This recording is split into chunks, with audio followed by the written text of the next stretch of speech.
taxes on the middle class, and prices soared. Kamala was in charge of his open border policies, giving welfare to illegals while Americans struggle, and their weakness invited wars. Now Kamala wants to double down on failure.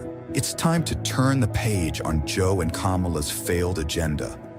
President Trump fights for you. His strength kept us safe. Trump cut taxes for families. Prices were lower and the border secure. Now, President Trump can do it again. And we are going to launch a new golden age of American success for the citizens of every race, religion, color, and creed. Remember, Kamala broke it. President Trump will fix it. I'm Donald Trump, candidate for president, and I approve this message. Paid for by Donald J. Trump for President 2024 Inc. Whether it's the future of college football or my love for the Ryder Cup, it's all found in the Best of the Adam Gold Show podcast, brought to you by Coach Pete at Capital Financial Advisory Group. Visit us at capitalfinancialusa.com. This hour of the Triangle Sports Leader is powered by Ritchie Law Firm, injury lawyers. Ritchie Law is on top of it. Go to ritchielaw.com. That's ritchielaw.com. They score! WCMC HD1 Holly Springs. Take us with you on radio, web, app, Alexa, and YouTube. 99.9 The Fan, the Triangle Sports Leader. Weather. I'm WRAL meteorologist Elizabeth Gardner. Great weather for us this afternoon. A mix of sun and clouds and a high temperature in the upper 70s. Overnight tonight, we dip back to around 60, so it'll be a mild night with the potential for some patchy fog. But a gorgeous day for Halloween, partly cloudy with a high of 80 degrees. Not far from a record high. And trick-or-treat time looks great. Temperatures will be in the low to mid-70s. Weather update brought to you by Newcomb and Company, where your comfort is their business. Visit newcombandcompany.com. 3 o'clock check of your money. Dow Jones is up 47 points today to 42,280. Here's the snap. Pressure off the backside. Dalton floats one. End zone. Deontay Johnson. Back right corner. Hangs on. Touchdown, Carolina. Pocket holds. Andy fires downfield. 1-6. Touchdown. End zone. Center cut. Deontay Johnson. Here's the snap. Dalton throws for the end zone. Brought in by Deontay Johnson, who chucks the ball into the stands. A souvenir for a lucky fan in the 200. The Drive with Tim Donnelly on 99.9 The Fan. The Drive with Tim Donnelly here on 99.9 The Fan. I'm Tim Donnelly, Dennis Cox producing, as always. Bryce Young's going to start this weekend. We'll call it breaking news. Just revealed to the media just literal moments ago. Yep. By Dave Canales. Versus New Orleans, Bryce Young will be getting the start. Now, in case you're wondering, this still isn't being spun as a choice. It's being spun as Andy Dalton is still progressing back from the thumb injury he suffered last week in the car accident. So this is not a Bryce Young is the starter. It to my knowledge, is being spun as Bryce Young is the backup being pressed into starting due to the starter being less than 100%. Although the plan is for Dalton to be available as a backup, so the more you think about it, the more your head hurts, because the way it's being spun doesn't make a ton of sense, right? If your thumb isn't good enough to throw with the ones, why would it be good enough to throw with the twos? Here's the second straight week I get to say this. The Ravens are being – the Ravens. What's on your mind? Well, I did literally just before we got on air, Lamar Jackson wasn't at practice today. Oh, no. And he's on my fantasy team, so it's rattling around. The Panthers, for the second straight week, the Panthers are being forced into making the right decision. They're by default making the right decision. I said it earlier this week. There's no more debate for me. It's no longer a matter of opinion. You start Bryce Young even when Andy Dalton is healthy. But I'm not, beggars can't be choosers. The Panthers are making a good decision here. I don't care about the reasoning. We give credit where it's due. Way to go. Bryce Young's going to be the starter. And the reason why it's the right answer is because of the way the season has gone. The reason why it's the right answer is because Andy Dalton, has he turned 37 yet? I know I think his birthday was literally like yesterday. I was going to say, when he took over, he was a month away from 37, and Yeah. it's been, I think, more than a month. Yeah, look at him. Happy birthday, Andy. Happy birthday, Andy Dalton. Unfortunately, in sports, especially once you hit those late 30s, you're not celebrating birthdays as much as hoping no one notices. Mm-hmm. You're going around going, I'm mid 30s, like 39. I'm mid 30s because it's just you start to lose your place in future plans. And look at this. We already have the audio. This was just moments ago, and Dennis already pulled it up. We have Dave Canales explaining why and how and who will be starting at quarterback for the second straight week for the Panthers. First of all, let me just say that Bryce will be starting this week. So he took the reps with the ones today, and Andy is progressing. He was out there throwing, and I just really looked at all of the things, and for me, I just erred on the side of caution, and wanted to get Andy in the best possible situation to be able to make a decision going forward. And also, I'm excited for Bryce to have an opportunity to build off some of the things that he did last week. Certainly things to work on, but a lot of good stuff that he did too. So, and then again, I know we'll have questions about it, but we'll take all the information in from this week and then go forward and make the next best decision for the team. I love that. I know we'll have questions about it. A lot of questions, Coach. Not a lot of your prediction is correct. A lot of questions. What does he need to do to keep the job? How about that? Right? Because if you're gathering information this week and next week you're going to be making the decision what's best for the team again, give us some parameters, man. What are you looking for? Because I actually don't think it's like a what are you looking for thing. I think it's his job. I think you need to give him a little leash, give him a little leeway, give him a little slack, let him play, give him some confidence. How about that one? I said this before. I'm going to say this as long as I'm in this business. I've never met a quarterback that plays better when you start threatening them with taking their job away. It's just a really tough position to play with that over your shoulder. So this game of, hey, we'll see him play, and then next week we'll decide if he keeps the job, hanging the guillotine above his career, I don't think that's the best way to handle it. It's the problem I had with the way UNC handled their quarterbacks earlier this year, where they didn't name the starter, until the very first day or very first game, and then at halftime, everyone was going, I don't know, Max Johnson didn't look great in the first half. Will we see Connor Harrell in the second half? It's not good for a quarterback's mentality. I have seen a ton of running backs that play better that way. I've seen a ton of linebackers, offensive and defensive line. Other positions have different mentalities. Right? You tell a running back, hey, we're going to start giving your carries to the backup. Suddenly, they're averaging like 8 yards a carry. That happens. Don't see it happen that often for quarterbacks. Don't love the way they're handling it. But, again, beggars can't be choosers. The right decision is to start Bryce Young. So whether it's because Andy Dalton has a sore thumb, whether it's because they're hiding behind that, if you remember the conspiracy theory of last week, Andy Dalton's thumb is sore. What does that mean? That means they get to test drive Bryce Young and not really have to choose to make the switch.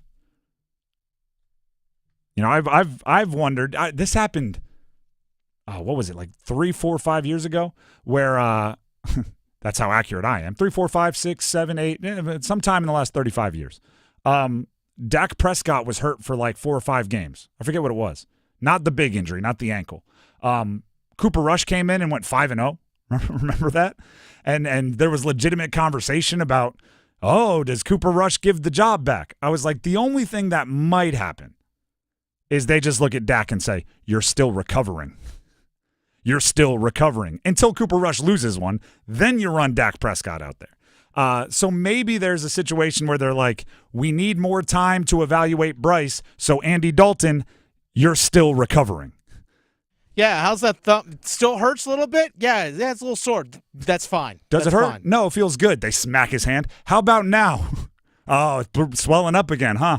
All right, yeah, go see the trainer. Bryce will start this week. Which I wouldn't even like that, because that means you watched Bryce play for a week. You knew the game plan. You know how he executed. You knew what difficult situations he was put into, being on the road at elevation against a very good defense. You saw all that and then went, yeah, I still don't know. Let's make Andy hurt again. I don't like that. I don't like it at all. We do know that Bryce, for the second straight week, will not have Deontay Johnson. Last week, because Deontay Johnson apparently had a rib injury. This week, because Deontay Johnson is a Raven, which does call into question a little bit about the rib injury last week. Might be, you're not hurt, and we want to keep it that way for the trade market. Yeah, I think there's a lot of that. Christian Kirk was also on the trade market, and he broke his collarbone, so now the Jags just have an injured receiver on their books this year. Whoops. So there's a little bit of that, perhaps. We're going to talk about it throughout the show, but I do want to – I'll put my hand up. Apology, right? I'm big on accountability around here. Yesterday, I was a big problems guy. Okay. Right? I did a lot of ranting and raving about how big of a problem the Deontay Johnson trade was, how bad the Deontay Johnson trade was.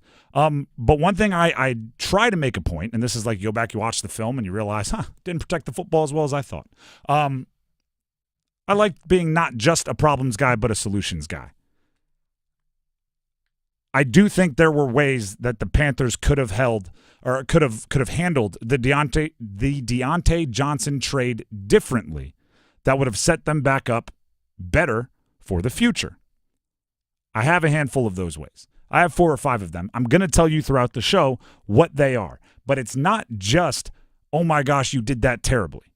It's, oh my gosh, you did that terribly. Here's other ways it could have been done better. Because I get very mad when people are like, oh my gosh, you never should have drafted that guy. And I'm going like, all right, who would you have drafted? And have some proof that you were saying it beforehand, right? It's not just what you did was wrong. There has to be a better way to do it. Because we've all been backed into bad situations, right? We've all been backed into, I have no choice. I got to take my medicine. I got to bite the bullet on this one. I'm going to make this is my decision. We've all been there. That's the defense of the Deontay Johnson trade. They had no choice. I don't think that was the case. I don't. So throughout the show, we'll mix in some things they could have done. But the breaking news from just moments ago, Dave Canales telling the media Bryce Young will be quarterback 1. He'll be the starter for the next however many days that it takes, at least through Sunday when they go ahead and play the Saints, which, by the way, could be a little bit of a redemption game for old Bryce. Redemption game. I'm actually going to be there on Sunday. I'm like, oh, okay, got a little something going on here. 47-10. Yeah. If you were at the first game of the season when they played the Saints, like you'll be at the game this weekend, could have left about 4.5 minutes in and said, you know what, game's over. Appreciate it. It's good to see you all. Warm-ups were fun. I'm going to beat the traffic. Yep. It's a home game, though, which is a little bit different. It'll be in Charlotte. The Drive with Tim Donnelly, 99.9 The Fan. Like I said, we'll continue to mix in our Panthers conversations, but NC State was on a bye week last week. Their football team got a big win over Cal on the West Coast. Took a couple of days to collect themselves. What should they have done on the bye? What is the way they saved their season, similar to last year? I'll tell you next. Move your sports day forward. I asked AI about the Panthers season and to sum it up in slang. Basically, it said they're trying to play chess while everyone else is playing checkers. The defense giving up freebies like it's a charity event. Fans low-key bummed just scrolling through highlights of better days. It's a whole vibe of please make it stop. AI ain't wrong. Get set up. Join Next Up with Paul Ihander. Mornings at 9 on 99.9 The Fan, the Triangle Sports Leader. It's bow time. It's not just football season. It's tailgate season. And that includes every kind of football, whether it's got goalkeepers or goalposts. The kick is good! Because it doesn't matter where or how you tailgate. When you've got crispy chicken and fluffy buttermilk biscuits from Bojangles, your tailgate is better than great. It's legendary. Head to Bojangles and order your tailgate box with boldly seasoned chicken, fixins, biscuits, and legendary iced tea today. It's bow time. Planning a tailgate? Then it's bow time. Bojangles has everything you need for the perfect tailgate, no matter how many fans you're trying to feed. There's the original tailgate, the super tailgate, and for a really big crowd, the jumbo tailgate special. And if you like your chicken off the bone, choose the Supreme's tailgate special that includes 12 perfectly seasoned tenderloin fillets. So grab the tickets, get that Bojangles tailgate special, and go. It's Bo time. Your price tool is mankind's greatest tool ever. Even better than the wheel. Sure, without the wheel, we wouldn't have modern transportation or funny videos of dogs riding skateboards. But without the Name Your Price tool, we wouldn't have easy access to auto insurance options based on our budget. And, well, cars do need wheels. They also need insurance, and insurance never goes flat. Learn more about the greatest tool ever, the Name Your Price tool at Progressive.com. Progressive Casualty Insurance Company and Affiliates. Price and coverage match limited by state law. Not available in all states. It's time for the Coastal Scholar Athlete of the Month. Creighton Blackwell here from Coastal Credit Union and 99 The Fan, and it is time for our Scholar Athlete of the Month. Today, we are here at Willow Springs High School, and we're here to celebrate Ansley Ayers. She's really encouraging and will make sure that you're comfortable with whatever you're doing, and I never have a bad time when I'm around her. Her energy is always very uplifting at practice and competitions. Last year we won a state championship. You know, she was there in the corner again, hyping everybody up, just giving them just some words of wisdom before they hit the mat. Ansley is an amazing athlete. She's a leader on the team and a great student. Love having her in class, and she's really good and represents the school well. I'm really happy to represent Willow Spring. Both my parents have been there for me since day one, and my sisters too. They've always been supporting me, and I couldn't have done it without them. And my teammates are always just constantly bringing up my attitude and helping me stay positive through everything, no matter how busy or stressful it can get. Congratulations, Ansley. For over 20 years, 99.9 The Fan and Coastal Credit Union have been recognizing scholar athletes at Triangle area schools. If you'd like to nominate a high school athlete, text AWARD to 919-860-5326. That's AWARD to 919-860-5326.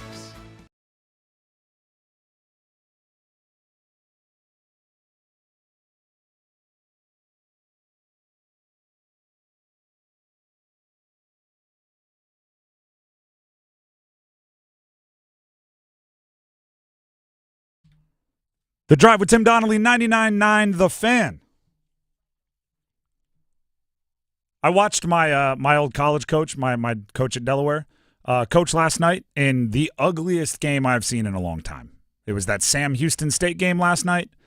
They won. Was it 9-3, right? I believe it was 5-3 at halftime. It was one of those. Or 3-2, I think. Or 3-2 at halftime. 3-2. Right. I was like, is this a hockey game? Hideous game. But, I hadn't sat down and watched the Sam Houston game yet this year, which is where he coaches now. Shout out to Coach, though. They're 9-2, bowl eligible in their first year, eligible for an FBS bowl. But I watched the game, and all of his old kind of sayings, right? Coaches, there's a reason why every single football player in the history of the world does at least like a B+ impression of their head coach, because coaches are their characters. They have their sayings. It's 100%. One of his was every bye week, the entire bye week, right? Usually you'd get off till like Tuesday or Wednesday. But once we were back on the practice field, he'd be going around just screaming at the quarterbacks, screaming at the defensive backs. It's not a bye week. It's a get better week. It's just over and over and over again.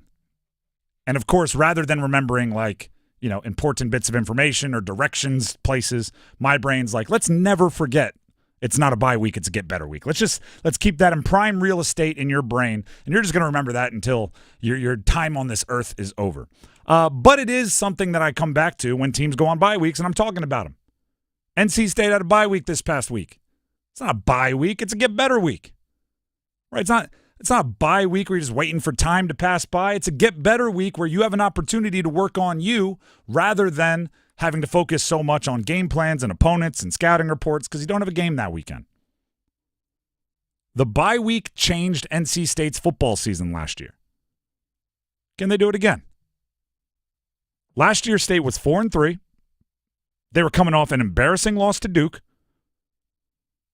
They were playing the QB shuffle. They had gone to MJ Morris after starting the season with Brennan Armstrong, and then they had a bye week. They came out of the bye week, boom, beat Clemson at home. Remember Peyton Wilson diving for the end zone after the interception? One of the cooler pictures in sports last year. Just an athlete fully extended, reaching out for the end zone. Boom, beat Miami at home the next week. Not exactly this year's Miami, but still a good win. Boom, beat Wake Forest on the road. Virginia Tech on the road. UNC at home to end the season on a 5-game win streak. That's all coming out of the bye. What was the difference between the team that went into the bye, off the loss against Duke, 4-3, everybody's reeling, and the team that won their last 5 and powered on through to the Pop-Tarts Bowl? They figured out their star freshman. KC Concepcion. At the bye, they truly, I believe, went back, watched film of their offense, and went, all right, he's been good, but we need to test how good this guy can be. Let's put in plays that we wouldn't just have in our basic template playbook that we have to put in because we have this unique talent.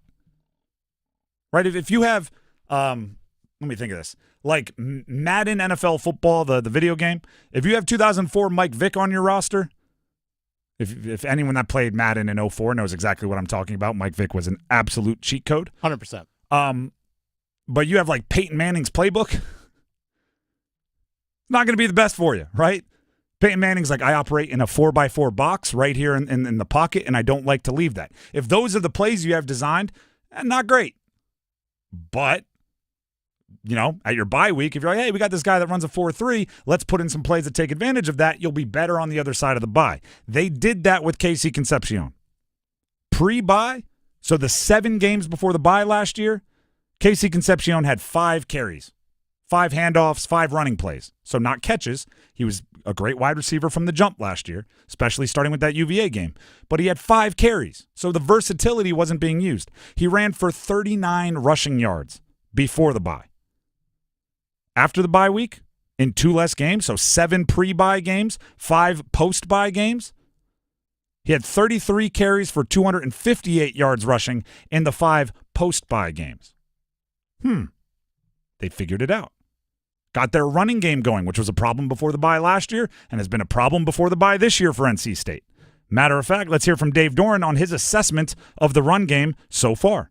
We have 3 backs averaging over 4 yards a carry, but when you look at our total run game numbers, they're not good because of the negative yardage plays we've had with sacks and TFLs. And so, it's inconsistent. It's not where we want it to be yet. But it's not a failure either. And I think you also get behind in a couple games where you stop running the football. And so we need to be better there. Yeah, you do need to be better there. You need to figure it out. So what should they do? How do they do it? I'll tell you. I got the answer. At least what I think is the answer. Figure out your star freshman. Last year before the bye, you didn't know the gem you had in KC Concepcion. This year before the bye, I don't believe you understand the gem you have in your starting quarterback, CJ Bailey. Figure out the star freshman even more. Just like CJ Bailey, just like KC Concepcion, they're good on the people with the initials as first names. Not great for me remembering which one is which as I talk fast. Just like KC Concepcion was good, borderline great before the bye last year, they unlocked him more after the bye. CJ Bailey has been good, bordering on great before the bye this year. You could argue he is the best true freshman quarterback in the entire country. As far as FBS true freshmen starting, right? We're talking power conference. We'll even limit it to. It's a 2-person race. It's Dylan Raiola at Nebraska and it's CJ Bailey at NC State. And CJ Bailey has a better passer rating, better touchdown to interception ratio, better completion percentage, and better yards per attempt. The only thing he's kind of looking up at Raiola in is total yards per game. But he also has a clunker weighing down his average because he played 5 snaps against Tennessee at the end and didn't complete a pass. Yeah, there's a couple other times where he came in after McCall got hurt, which will skew that number as well. Even more so. So he's averaging about 6 less passes per game, 20 less yards per game. I believe you give him 6 more passes, he comes up with 20 more yards. He's leading in everything. Overall, so you might have the best true freshman quarterback in the country. Well, he was doing that in someone else's offense. You designed this offense, right? Because what is Robert Anai's thing? The offensive coordinator. His calling card. The reason why everyone's so excited about him when they are excited about him is he looks at the players on his roster and he crafts the offense to their abilities. Dave Doran has told us that. That's part of what Robert Anai does well. I remember covering him at UVA as the offensive coordinator. That was something that was said about him there. When he was the offensive coordinator at Syracuse, that was something that was said about him there. So now he's here in Raleigh coaching for State, and he built a whole offense around Grayson McCall. McCall gets hurt multiple times, ends up retiring. C.J. Bailey steps in, might be the best true freshman quarterback in the country, and he did that in someone else's custom-fit offense. The analogy I used off air, and I kind of like it, so I'm going to give it to you here. He showed up at the combine and didn't have spikes, didn't have cleats. This actually happened to Calvin Johnson, by the way. I don't think he was going to run, right? Didn't think he was going to run. Got there, got competitive, said, you know what? I'm going to run a 40-yard dash. Took someone else's cleats. I believe it was actually the ECU quarterback, Pinckney. Remember him? I think they were his cleats. He had like extras that were the right size. Threw them on Calvin Johnson's feet, ran like the 4.3 or 4.4, whatever he ran. Ran a 4.4 in someone else's cleats. That's what C.J. Bailey has been doing. He's got someone else's gear on, and he ran a 4.4. This bye week is about finding his own cleats. And guess what? He has some wiggle, right? If everything's about fixing the run game, C.J. Bailey can go a little bit, right? He's a different quarterback than Grayson McCall. He doesn't have the concussion history that Grayson McCall had, so maybe you're a little more willing to get him out on the edge. Maybe it is more read keep, option, RPO game. Maybe you take the success he's had as a passer, particularly as of the last 2 games, and transition that into a way to open up the run game. Maybe you look at it and you go, hey, we got this guy Hollywood Smothers. He has a couple of monster plays. He's a running back, but his monster plays are all passes. He has a 76-yard catch. He has a 60-yard catch. How do we get him in space in the running game? It's figuring out your young guys. That's what they can do on the bye. People love to come up with reasons. I call it the sports movie effect. People love to I name my theories way too much. People love to come up with like narrative, story-driven, rah-rah reasons for things getting better. There's usually like a concrete reason, right? If you talk to somebody that's a fan of NC State last year, they say that it turned around when they bound themselves together. Right, when Brennan Armstrong was a grown bleep man, when they rallied around the ones that wanted to be there, they found their soul and they fought. I actually think it's more like, well, they finally got a running game because they realized Casey Concepcion was a special player that could do it all. You know, the same as like Mighty Ducks.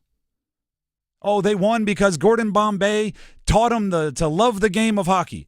Or they redrew the district lines to get the best player in the league off the Hawks and on the Ducks. It's a Banks story, if we're being honest. Find any like 9-year-old sports league where you don't go from worst to first if you get the best player on the league. There's usually a concrete reason for it. NC State's concrete reason for getting better this year, I believe, is figuring out C.J. Bailey, some guy you need to put more on his plate, custom tailor the offense to him, and come out of the bye week more efficient, depending on your quarterback, than you were before. It's like acquiring Banks and Mighty Ducks. Benny the Jet in Sandlot. There's one forever. You ever seen the Big Green? I don't think I've seen the Big soccer Green, movie no. starring Steve Guttenberg. Oh, okay. I know what you're talking about. It's all about Juan. He's the best soccer player for miles. Of course your team's going to get better when you get the best player. If you have the best true freshman quarterback in the country, use him. The Drive with Tim Donnelly, 99.9 The Fan. Gordon Miller and Miller Lending. Tim Donnelly here for Miller Lending, home of the no-cost loan. It's actually, right, kind of entertaining, although it's a really serious topic, so you don't want it to be. But seeing people overreact and go crazy to, oh no, the markets, the interest rates went up a half point today. That puts them up 1.5 points in the last blah, blah, blah, blah, blah. Don't worry, somebody said next week they're going to drop 2 points. There's a cut coming. You don't have to overreact. You don't have to be hysterical if you call Miller Lending and get a no closing cost loan. That way, if rates go up, instead of panicking, you go, great, I locked in my rate the other day, and when rates were lower, and it cost me nothing out of pocket, no cost, no fees. It's a no closing cost loan. And then notice how I didn't panic. And if rates drop by 1.5 points next week, when everyone's going, oh no, I locked in my rate last week, you're like, yeah, me too. But because they're lower now, I'm just going to refinance, no cost, no fees, no money out of my pocket because it's a no closing cost loan. Notice how I didn't panic? You should be the one that doesn't panic. Call Miller Lending so you don't have to. 919-447-3377. That's 919-447-3377. Or you can visit them online at millerlending.com. Locally owned, by the way, right there in Cary. millerlending.com. Miller Lending is an equal housing lender, and MLS number 250-2146. We're going to take a break. When we come back, Deontay Johnson trade. Not only was it a bad trade, but again, hand up, I didn't do this yesterday. There were ways the Panthers could have done it better. I'll tell you next. Evan, Canty, and Michelle are unsportsmanlike. We know that Juan Soto loves playing on the big stage. He is a star that loves the spotlight. And you get that with either New York team. But with the Yankees, it's just a little different. Yeah. Wearing those pinstripes is just a little different. If Juan Soto has a comparable financial offer from the Yankees and the Mets, those are things that could influence that decision. Mornings from 6 to 9 on 99.9 The Fan, the Triangle Sports Leader. Morning people wake up for peace and quiet. McDonald's breakfast people, we wake up for the sweet rush of getting that warm, delicious breakfast right before it ends. Enjoy a savory sausage McMuffin with a fluffy egg for only $2.50. Be a McDonald's breakfast person. Get the most important deal of the day right after you wake up. Price and participation may vary, cannot be combined with any other offer or combo meal. Ba-da-ba-ba-ba. Hey friends, Paul Lyhander from 99.9 The Fan for FanDuel. If you need a midweek boost, FanDuel, America's #1 sportsbooks, got you covered with the Hump Day Parlays Reward Stack.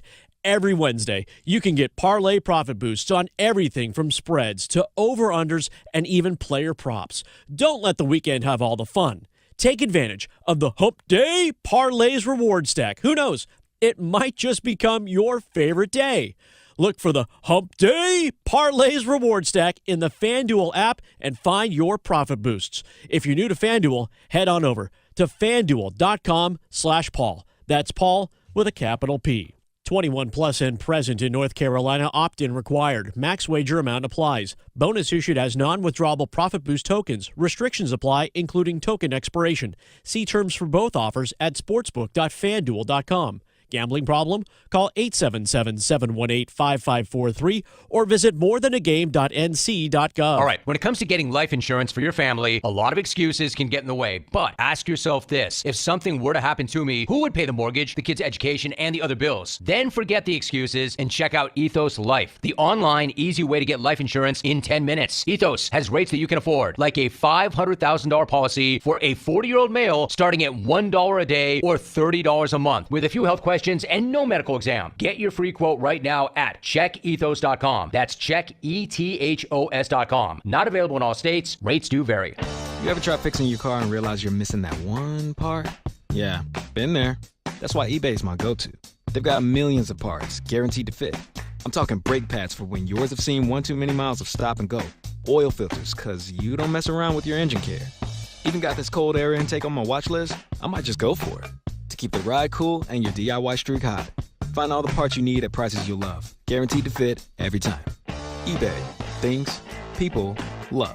Eligible items only. Exclusions apply. Adam Gold in studio with my man Patrick Day from the Aluminum Company of North Carolina. All right, everything for the exterior of your home. Do you have a favorite? I have a favorite, yeah. I want to hear it. So windows, doors are my favorite products. The reason why is because we are the best at installing them. You know, there's 1,000 different types of windows on the market, doors on the market, different people installing them, different companies. I don't care how good a window you get. If it's not installed properly, it's not going to do you a bit of good. I always tell people, if you buy a submarine window, the best one in the world, and you have me put it on a submarine, you don't want to get in that submarine. I don't want to get in the submarine either way. I hear you.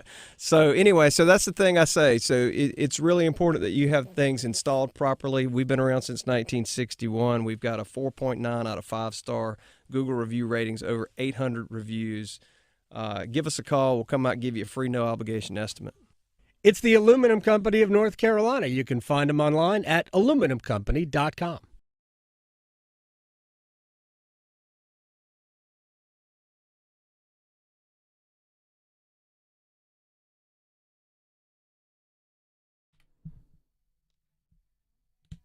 The Drive with Tim Donnelly, 99.9 The Fan.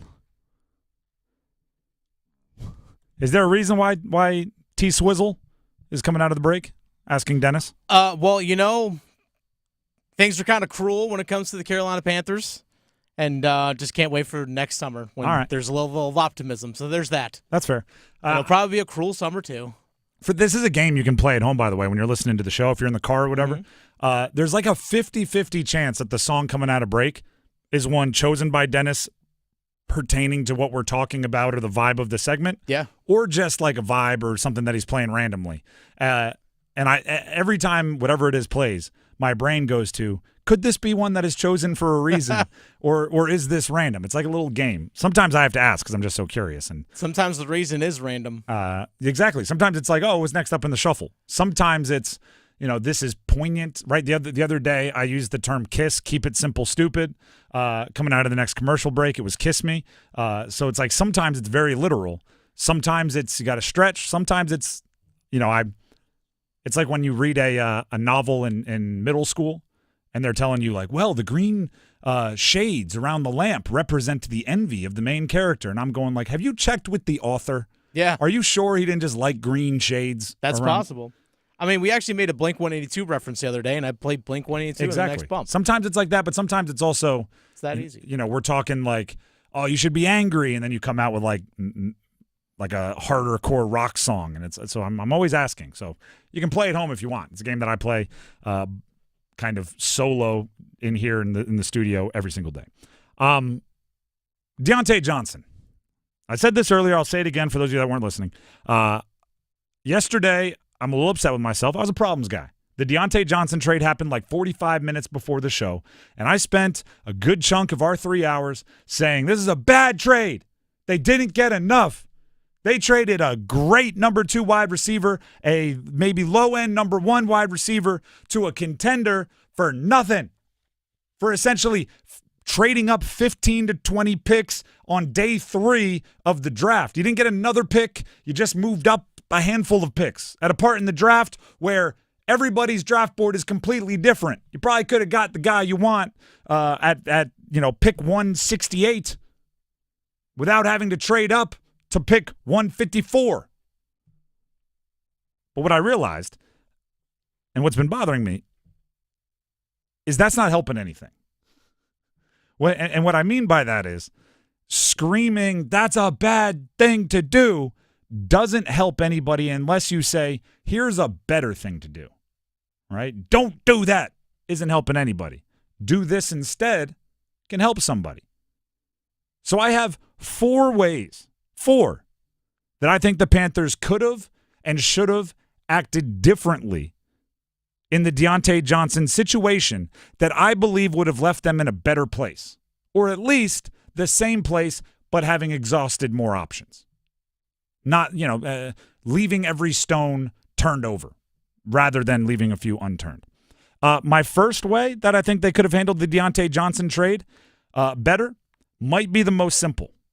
And it's something that is brutally difficult for most humans, including myself, to execute. Patience. Wait. Taking a bad deal, which I believe it was, isn't as bad if it is against the trade deadline. If you accept a bad deal 10 minutes before you're not allowed to accept any deal at all, I look around and I go, all right, yeah, you didn't have any choice. You couldn't wait. There was nothing else you could do. The clock was expiring. And you may have said, what if the Ravens do? The Ravens were not taking that offer off the table. I don't believe so. You're telling me we can get Deontay Johnson for a wink and a high five? Sorry, offer expires at midnight. You wake up the next day, you call them up, hey, wink and a high five? They're like, yeah. Could have waited. Maybe there's an injury this weekend. Maybe the Texans get to practice today, and they go, wait a minute. Our offense is much different without Stephon Diggs. I'm not sure I want John Mechie getting a 20% target share this weekend. What can we do? One would have been just wait. Exhaust all your options. Give everyone else every chance to beat that offer. And then if you took that deal November 4th, is it 4 o'clock, the trade deadline? Usually it is, right? 4 think o'clock so. Eastern. If you took that deal at 3 o'clock on November 4th, I don't think I'm as mad as I was yesterday. Option number 2, the Panthers could have done better in the Deontay Johnson situation. Get conditional terms added. The Devontae Adams, DeAndre Hopkins, heck, even Cam Robinson yesterday, the tackle that was traded from Jacksonville to Minnesota, they all have trades, they all were trades that included conditions that makes the pick better. Hey, if this guy starts for or plays 70% of the offensive snaps and you win the gosh darn Super Bowl, how about we get to keep our 6th rounder? You really think they're going to fight back on that? Yeah, hey, if he leads your team in receptions, I don't add something because it's, I'll use this as an example just because I know it'll draw up some emotional response from some of you. The Bryce Young trade, right? The Bryce Young trade should have had some kind of deal in there where it's like, hey, if we finish dead last, we'll give you the following year's first. Let's lottery protect this bad boy, right? And they're going to go, all right, cool, man. If you finish dead last, we'll wait. What are the chances? Put in some protections. What if Deontay Johnson goes for, I don't think this is going to happen, but what if he goes for 85 yards a game and 6 touchdowns the rest of the way? And you gave him up for 15 picks different on a day 3. Have some kind of guardrails in place. Hey, right now it's a 6th for a 5th pick swap, but if Deontay Johnson does blah, blah, blah, blah, blah, blah, fill it out with whatever the Ravens will accept, it turns into a straight-up 4th-round pick. Third way, I think Deontay Johnson, the situation could have been handled better by the Panthers. This is the only one that I feel is kind of debatable. I do think I would have waited. I think he is worth more as a potential compensatory pick than they got from the Ravens. The Panthers don't have an absurd amount of cap space next year. I looked into it today because I said I didn't know anything about it yesterday, so I did the research. The compensatory pick algorithm equation that decides whether a team gets a compensation pick based on free agents leaving their team. It's a weird formula. It is so complicated. Yes. And I thought I had finished math class, but I sat down, I read the whole thing from the NFL rule book. I think I understand most of it. I will not pretend to be an expert. But there's an opportunity for the Panthers to get a compensation pick. I wouldn't even say it's the most likely thing in the world because the Panthers will spend what they have available in free agency next offseason. But Chuba Hubbard, if he leaves and gets a middle-of-the-market running back deal, Deontay Johnson, if he gets a little bit more money than you think, which he might go for 20 a year, something like that. Not 30 like you're seeing Ayuk or any of those, but he could get a Darnell Mooney-style deal, maybe a little above that. He could get there was another comp that was out there that I'm blanking on. It's going to frustrate me. But he could get a decent amount of money. The potential for a compensatory pick was there. Was it likely? You might argue no. I would argue moving up 15 picks on day 3 of the draft, you don't need it to be likely. You just need it to be a possibility. For more information on that, Adam Schefter was on the Pat McAfee show. He's ESPN's NFL insider, and he explained that the Ravens could get a compensatory pick for Deontay Johnson. If and when Deontay Johnson leaves after this season, and he's on an expiring contract and scheduled to be a free agent, if and when he signs somewhere else, there's a real possibility that the Ravens are going to get back a compensatory draft pick higher than the 5th-round pick that they gave up to Carolina, not to mention the 6th-round pick. And this is what good organizations do. They think about now getting a great player who can beat man-to-man coverage on their roster, and they think about the future where Deontay Johnson may help this team come up with an extra compensatory draft pick in 2026. Now, the Ravens and the Panthers would not be the same. It's not, hey, because the Ravens would get a pick, the Panthers would get a pick. Because the Ravens are already good, They don't have to spend as much in free agency, and they're good because they already have a lot of good players under long-term contracts on the roster, so they won't have as much to spend in free agency, which makes them more likely to get a compensation pick. This is why you see San Francisco and Kansas City, Baltimore always getting these compensatory picks because they don't spend a lot in free agency because they draft and develop really well. And because their players usually get overpaid in free agency because they're coming from a winning team. Nobody is going like, hey, I need you to bring that Panthers pixie dust from that locker room over to our locker room. So we're going to give you an extra $1 million a year. But there are teams out there going like, hey, whatever the Ravens are doing in there, we want more of that in our locker room, so we'll give you a little bit more. So it's not the same, but it does lead to the second half of the compensatory pick conversation. How do you not get at least close to the value that the Ravens are going to get in a compensation pick? If he goes for a $6 million a year contract next year, the Ravens will get a 6th-round pick in compensation. That's according to Adam Schefter. Potentially, yeah. So when I said he could go for $20 million a year, Dennis looked at me like I had 17 heads, which, fine. I believe the market is bloated that way, where it's a possibility. But I think, Dennis, you won't look at me crazy for saying he'll get more than $6 million a year. I think it'd be like in the 12.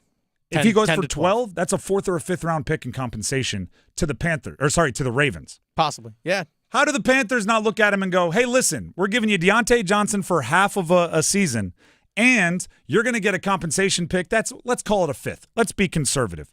You get a 5th round compensation pick, so why don't you give us a 6th? And you may go, well, wait a second. Then you're not giving them anything. They're giving you a 6th. They're only getting a 5th. Exactly. That difference is exactly what they gave for Deontay Johnson, a 6th, 5th pick swap. You had gotten a free wide receiver 2 plus a pick is essentially what they did. How do you not? I'll use this as an example. Early in my career, I started a podcast. It was a podcast that when I say not a ton of people listen to, I'm being generous. Okay. It was like the guests I had on the podcast may have listened to half of it, and then everyone with the last name Donnelly gave me some listens. But I did find a way to sign up for an affiliate marketing deal with Audible. Remember the like audiobooks? Yeah. Which was 100% commission. So I would read a ad. This is like I'm 21, 22 years old.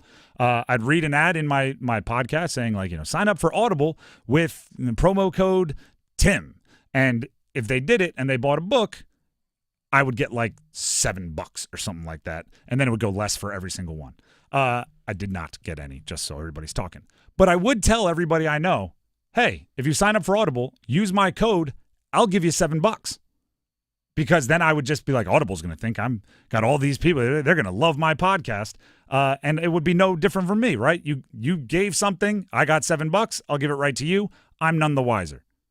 Couldn't you go to the Ravens and go, hey, listen, we'll give you Deontay Johnson. You're just going to get a 6th round pick, 5th round pick. Why don't you give it to us? You're none the wiser. You're in the exact same position, except you get Deontay Johnson. Fourth way, I think the Panthers could have handled the Deontay Johnson situation better. And this one is vindictive, and this one would have been just to give the fans some kind of we're not going to get pushed around narrative.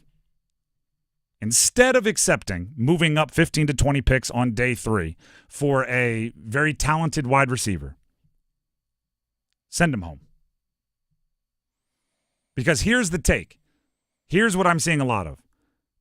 He's a locker room cancer. Mm-hmm. He's not a good dude. They didn't want him around their young players. They just wanted him gone. Oh, yeah. You didn't have to send him to the Ravens to get him gone. Just send him home.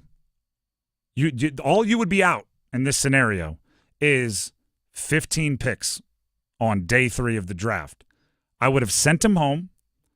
If he is as bad as everyone, as that would imply, if he is as bad of a dude as a locker room guy as the need to just get him out would imply, I would rather ruin a terrible guy's year than get 15 picks on day 3 moved up.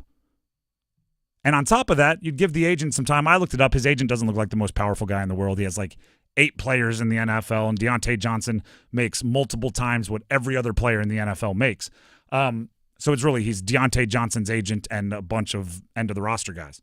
But I would go to the agent and say, listen, We're sending him home. Here's your two options. You can go around the league, search for a trade, find one that we deem acceptable, and we'll accept it. Or we're going to pay him, right? There's nothing you can do, and we're going to send him home wherever he wants to be. It just can't be at the facility. He's not going to play another game in the NFL this season. You're going to go into a contract year looking for free agent deals on a 300-yard season, having been sat down for the last half of the season. I just kind of want Dan Morgan to remember he's Dan Morgan. I'm not saying every move Dan Morgan has made has been bad, but I'm saying it feels like the ones that have been bad, he's gotten pushed around. Right? His best friend, Joe Shane, who he vacations with the Giants, gave him scraps for Brian Burns. Now the Giants have like the best defensive front in the league. Your best friend did that to you. Now you have this Deontay Johnson situation. Oh, was he a little bit of a headache, so now you send him to the Ravens? Who do you think is winning there? Deontay Johnson just went from the worst team in the league to a team with potentially the back-to-back MVP, maybe a 2,000-yard rusher, and a Super Bowl aspiration. Who do you think won there? I want Dan Morgan to, like, walk out of more meetings. I want him to stand up and let people know I work out, even though that's the tool thing to say. I want you to challenge people to arm wrestle. I want you to be Dan Morgan.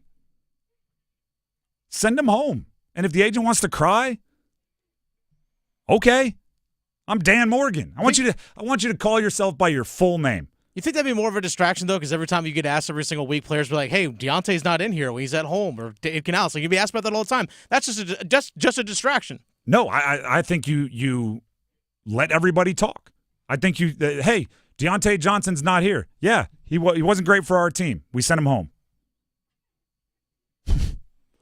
Like the reason why more questions are asked is because there's more information to gain.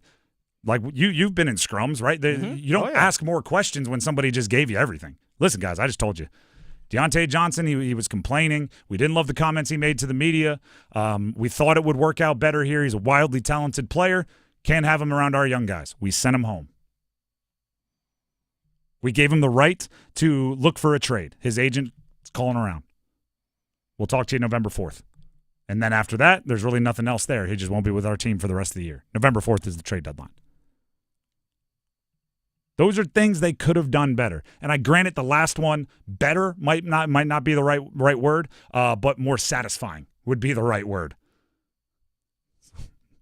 Right, you ever been to like I had an endorsement with this. Have you ever been to like one of those smashing places?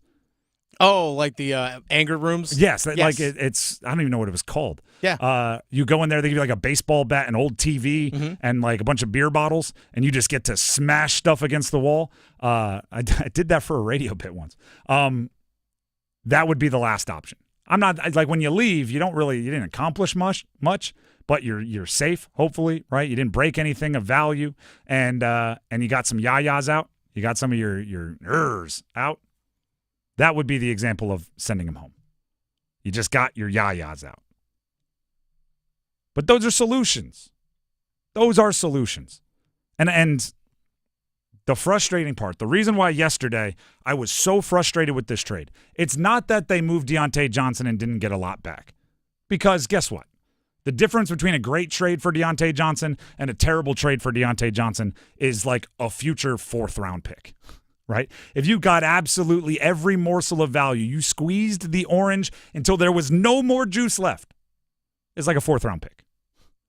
Instead, they moved up from the 6th to the 5th, from the top of the 6th to the bottom of the 5th. Right? So that's not like I'm not sitting here acting like a 4th-round pick was going to win them the Super Bowl. The frustrating part was there were other avenues. There were other options. You weren't backed into a corner, but you acted like it. And part of being a GM is recognizing the exits. You got to be like a special forces operative, right? Every time, I don't know if this is actually true, but when I lived in Virginia Beach, there was always a bunch of Navy SEALs around. Oh, yeah. Naval base and all that down there. And I am a massive, I am a fan of like Army Rangers, Navy SEALs. Like if I'm at a dinner party and someone's like, yeah, I'm so-and-so's a SEAL over there. I'm like, all right, I'm going to go annoy him for the next hour and 15 minutes. Tell him if he wants to leave, he can. But if he wants to answer questions, I got him. It seemed like, the whole cliche of when you enter into a restaurant, once you have that knowledge, you have to sit like with your back to a corner looking at all the exits so you know everything that's going on. That's a GM. Don't let anyone think, hey, this is your only door. You have to accept this deal when you have the side door through the kitchen. You have the emergency exit on the other side. There's a window there you could break through. Like, there were other options for the Panthers, but they accepted the one as if it were the only place they could go. Now, Sheena Quick reported that, per league source, there were initially 2 teams in talks with the Panthers to trade for Deontay Johnson. Baltimore came in third with the best offer the Panthers could do to get for him. First of all, great reporting by Sheena Quick. Yeah. Second of all, so there were at least 2 other teams that were semi-interested. You couldn't give them another week to up it? Maybe that's the thing. Maybe there's other teams like, hey, look, it's a buyer's market, and we know you're getting rid of this product, so guess what? I can go get someone else for the same price I'm offering you.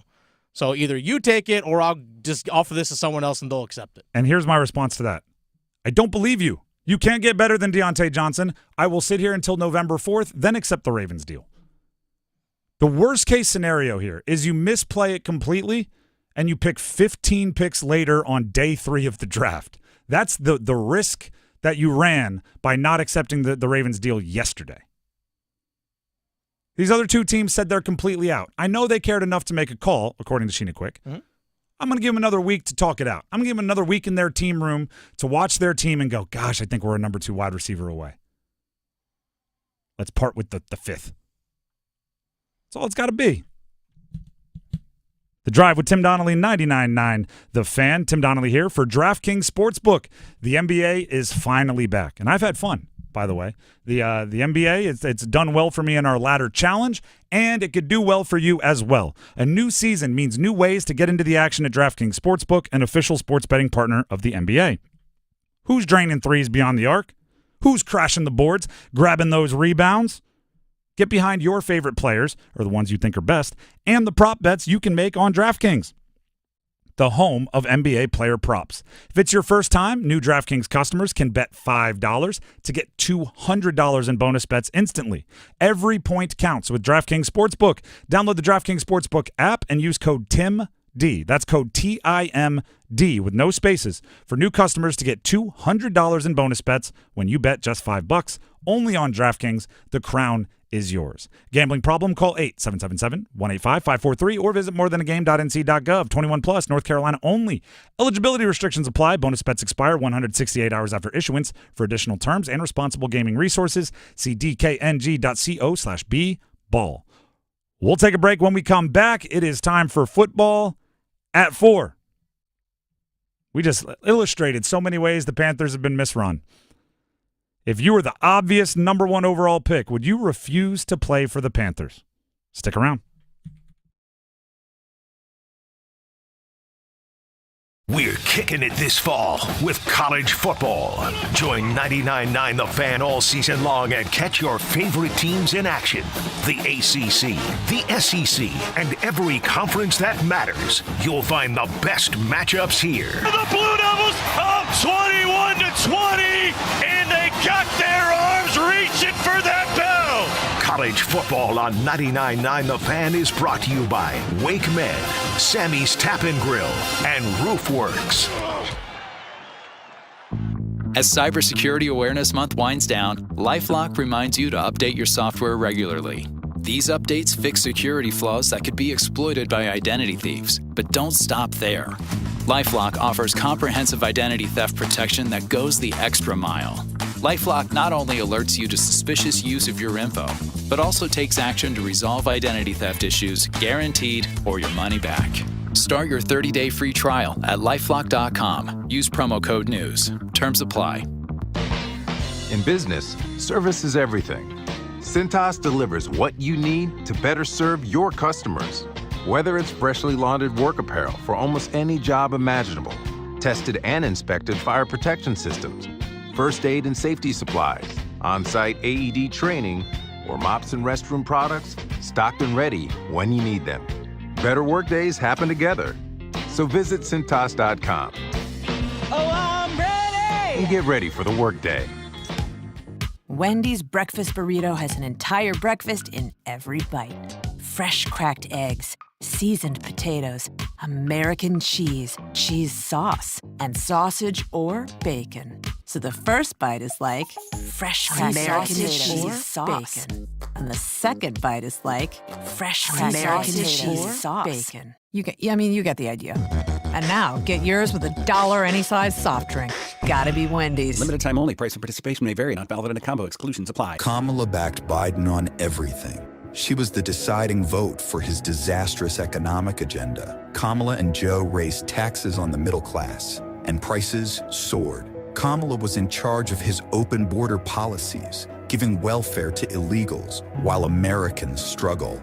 And their weakness invited wars. Now Kamala wants to double down on failure. It's time to turn the page on Joe and Kamala's failed agenda. President Trump fights for you. His strength kept us safe. Trump cut taxes for families. Prices were lower and the border secure. Now, President Trump can do it again. And we are going to launch a new golden age of American success for the citizens of every race, religion, color, and creed. Remember, Kamala broke it. President Trump will fix it. I'm Donald Trump, candidate for president, and I approve this message. Paid for by Donald J. Trump for President 2024 Inc. It's Paul Ihander for Game Day Men's Health. Are you low on energy or libido? Feeling a bit more sleepy? Losing confidence or focus? Discover health solutions and invest in your well-being at Game Day Men's Health. They offer a concierge medical clinic where you can be proactive about your health in a relaxed man cave environment. Explore options like testosterone therapy, ED solutions, weight loss, and peptides. With convenient appointments at 4 locations across the Triangle, it's never been easier to prioritize your health. Visit GameDayRaleigh.com today. Find the spot nearest you and book your free consultation. That's GameDayRaleigh.com. Hey, Carolina Panthers fans, it's Dennis Cox from 99.9 The Fan. For all the inside information on your team, join me and my co-host WRAL TV's Chris Lee for our podcast, Panthers Playbook, presented by Carolina Ford Dealers. In every episode, we'll keep you up to date on your Panthers, and we'll do it with access only we can provide. Locker room insight, exclusive interviews, and in-depth looks at every Panthers game. Follow and subscribe to Panthers Playbook wherever you discover your favorite podcast or watch on YouTube. This hour of the Triangle Sports Leader is powered by Ritchie Law Firm, injury lawyers. Ritchie Law is on top of it. Go to ritchielaw.com. That's ritchielaw.com. WCMC HD1 Holly Springs. Take us with you on radio, web, app, Alexa, and YouTube. 99.9 The Fan, the Triangle Sports Leader. I'm WRAL meteorologist Elizabeth Gardner. This afternoon feeling quite warm. High temperatures close to 80 degrees under variably cloudy skies, and it will be another mild night. Partly cloudy with a low of 59. For Halloween, nothing scary here. Looking at a high of 80 degrees and partly cloudy. Trick-or-treat time temperatures will be in the low to mid-70s. Weather update brought to you by Newcomb and Company, where your comfort is their business. Visit newcombandcompany.com. 4 o'clock check of your money. Dow Jones is down 91 points to 42,141. Let's move the chains. Time for football at 4. The Drive with Tim Donnelly, 99.9 The Fan. It is time for football at 4, and it's a question that is not fun to ask, but I do believe it is one that is earned. If you were the number 1 quarterback in the draft, right? You are a prospect that has, by the end of your college career, probably spent somewhere between 12 and 15 years working towards the goal of making yourself the best potential NFL prospect. And then you did that to the best of your ability. You became a superstar, and the Panthers had the number 1 overall pick, and for the sake of the conversation, they've made it obvious they want a quarterback. That's the conceit. Would you consider making it very well known publicly and to the Panthers privately that you refuse to play for the Panthers? It's so bad, I'm not going to do it. Maybe even say that about 2 or 3 teams. Maybe like, hey, listen, I'm not going to the Titans. I'm not going to the Jets. I'm not going to the Panthers. Whichever ones you want. Would you consider it? Sounds crazy, right? There is precedent for this. John Elway, Eli Manning. which you may go, only 2? There's only been like 50 or 60 first overall picks in NFL drafts in history. So we're looking at handful of percent. This isn't 0.001%. This isn't your lottery odds. This is it happens every handful of decades. Would you consider it? Should you consider it? Todd McShay, who a former ESPN draft guru, now working for The Ringer, has a podcast, and he thinks it might happen with a specific quarterback, Shedeur Sanders, the son of Deion Sanders, and the quarterback at Colorado. Do you think for a second that Prime is going to allow his son to go to Cleveland or to Carolina? I think it is a legitimate conversation. I'm convinced of it. It will be done. Honest to God, I think Carolina would want to take Shedeur. I don't think it will be allowed. But if there's one place I would not want him to go, simply because of ownership, not of the individuals there, not the coaching staff, not the personnel department, simply because of ownership and what has gone on there with every other quarterback that's gone into that abyss, that's the last place I would want him to go. Shedeur Sanders and the Eli Manning situation do look pretty similar, right? Like kind of the lineage, the very, very famous, very, very successful NFL families, right? Because the thing that you need in order to make any of these requests or any of these demands plausible is leverage. You need to make them believe that you can follow through, not just call your bluff, which is why John Elway, who had the Yankees drafting him, had a legit, I'll just go play baseball. And Eli Manning, whose dad was an NFL guy already, and Archie Manning and his brother Peyton was already making big bucks, could have said, no, I'll wait it out for a year because our family's life isn't changed by a first overall pick salary. The draft is simultaneously awesome for top picks and inherently unfair for top picks. Right? The top draft guys have to go play for a bad team usually, and that's not great. Right, especially with the way we're looking at it with how difficult it is to develop quarterbacks and how certain franchises seem to get it wrong over and over and over again. Probably it's not fair, right? It's not like if you go become a accountant that you leave accountant school and they immediately go, you're going to Minnesota. I'm a West Coast guy. That's kind of like cold. I'm kind of a Southern California guy. Shedeur Sanders, you're going to Carolina. I'm a big city guy. My dad, I don't really want to. It doesn't matter. Just kind of the way it goes, right? Now, the other side of it is you're very, very handsomely compensated for all that in fairness. Caleb Williams got $39.5 million fully guaranteed for being drafted number 1 overall. And there's some of us amongst us, maybe me included, that say, for $40 million, I think you show up. I'll make it work. I play wherever I'm drafted for that kind of money, significantly less than that kind of money. I'll show up wherever I'm drafted, unless I have moral obligations about the organization, right? Unless the owner did something personal to my family or something like that. That's a whole different beast. But just if all else equal, I show up. I understand why you wouldn't, though. I see the logic. Don't agree with it, but see it. The Panthers have earned this questioning. I'm of the belief, in many ways, that the greatest quarterbacks out there are inevitable. Right? You put them anywhere, they will find a way to be successful because it's a drive, it's a determination, and it is a physical ability that is inevitable.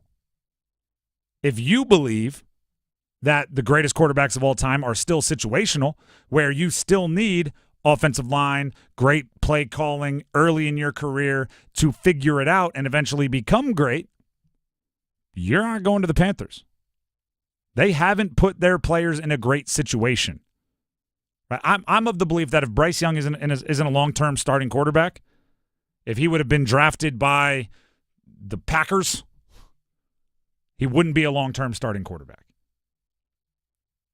But there's nothing arguing with the fact that through a season and a half, that guy has not been given every tool to improve. Right, he has not been given darn near any tool to improve, matter of fact. And if you believe in the inevitable quarterbacks, let's talk Cam Newton. Cam Newton's about as inevitable a quarterback as there is because he was a running game, he was a passing game, he was a short yardage game, he was a third and long game. He was everything bottled up into one, a one-stop shop for an offense. I think he can make an argument that the way the Panthers used him shortened his career. Now, it's a whole different group, whole different ownership, whole different coaching staff, whole different everything. But if you look at the Panthers under this ownership, last ownership, this coaching staff, last coaching staff, not a lot of things that make you go, that's an awesome place for a quarterback to live and work and become a star. Here's the way I would do my best to handle it if I were the Panthers. And Dennis, this one might take some explanation. All righty. I kind of hope it happens. If I'm the Panthers, I kind of hope that there's one quarterback that rises above the rest, separates himself. There's one that is obviously the number 1 overall pick. And I kind of hope they say, I don't want to play for the Panthers. Here's why. I don't think the Panthers are ready for a quarterback. I don't think Dave Canales wants to trust a rookie again. I don't think Dave Tepper wants to go down the number 1 overall pick quarterback thing again. I don't think they want a quarterback.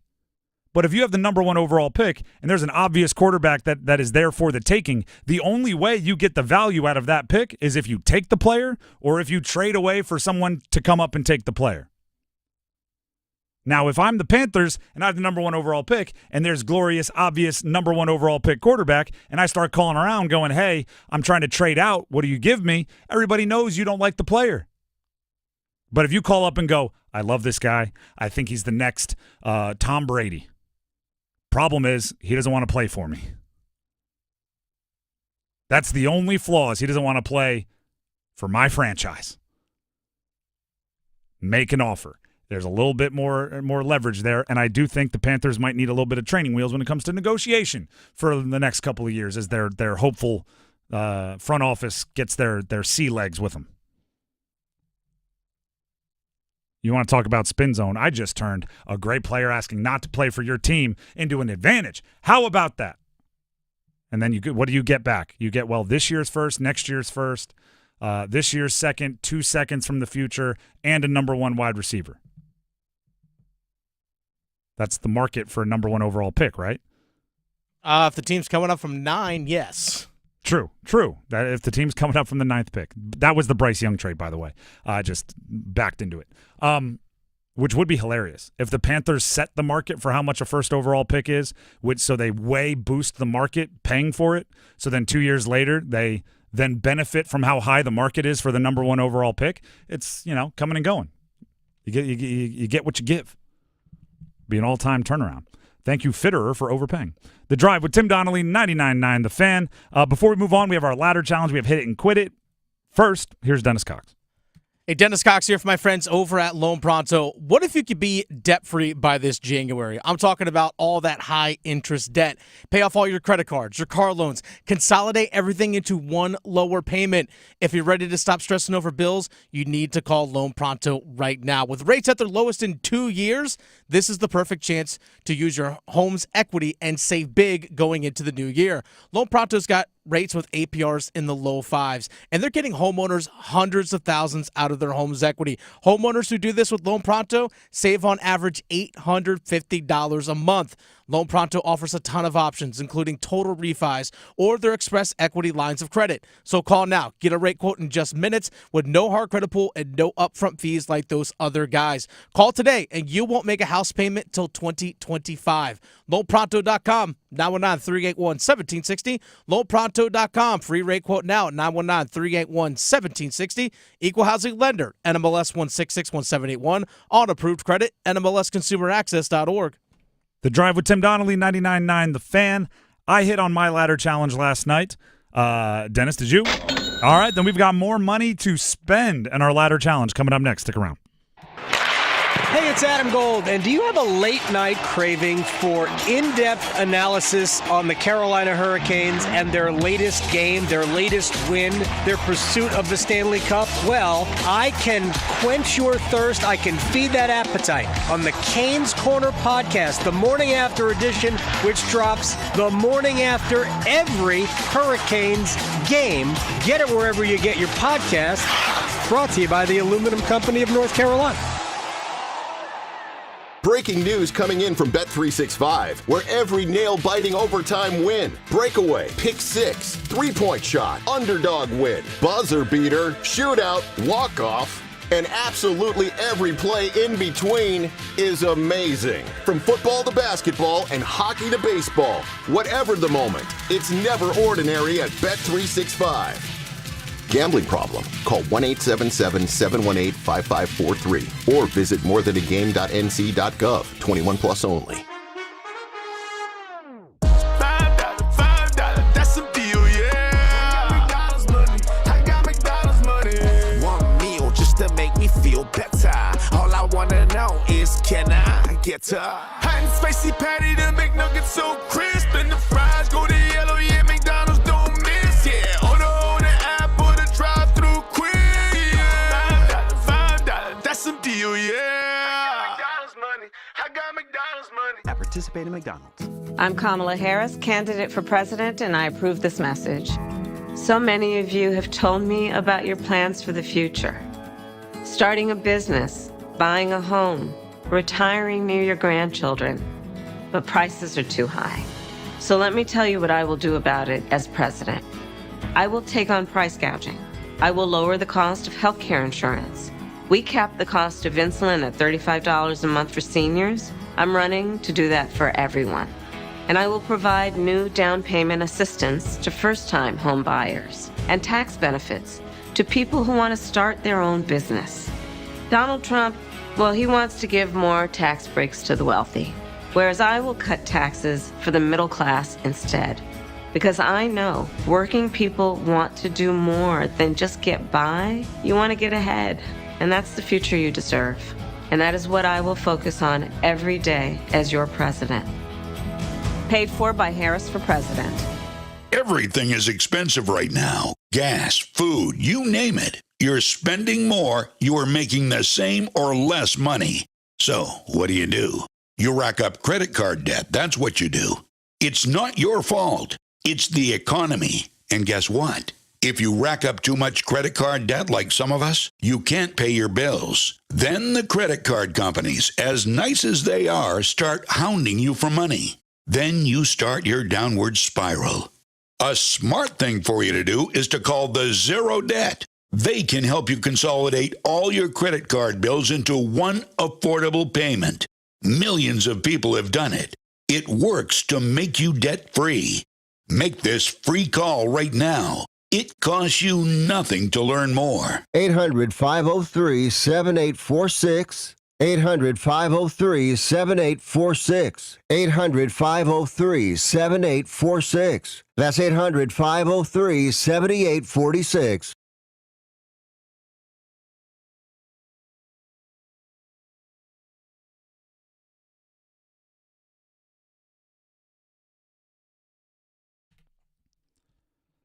The Drive with Tim Donnelly, 99.9 The Fan. We still have the Silverman tickets to give away, don't we?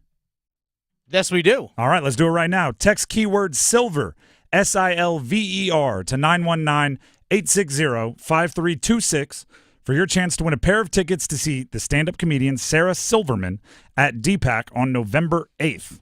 Just a handful of days from now.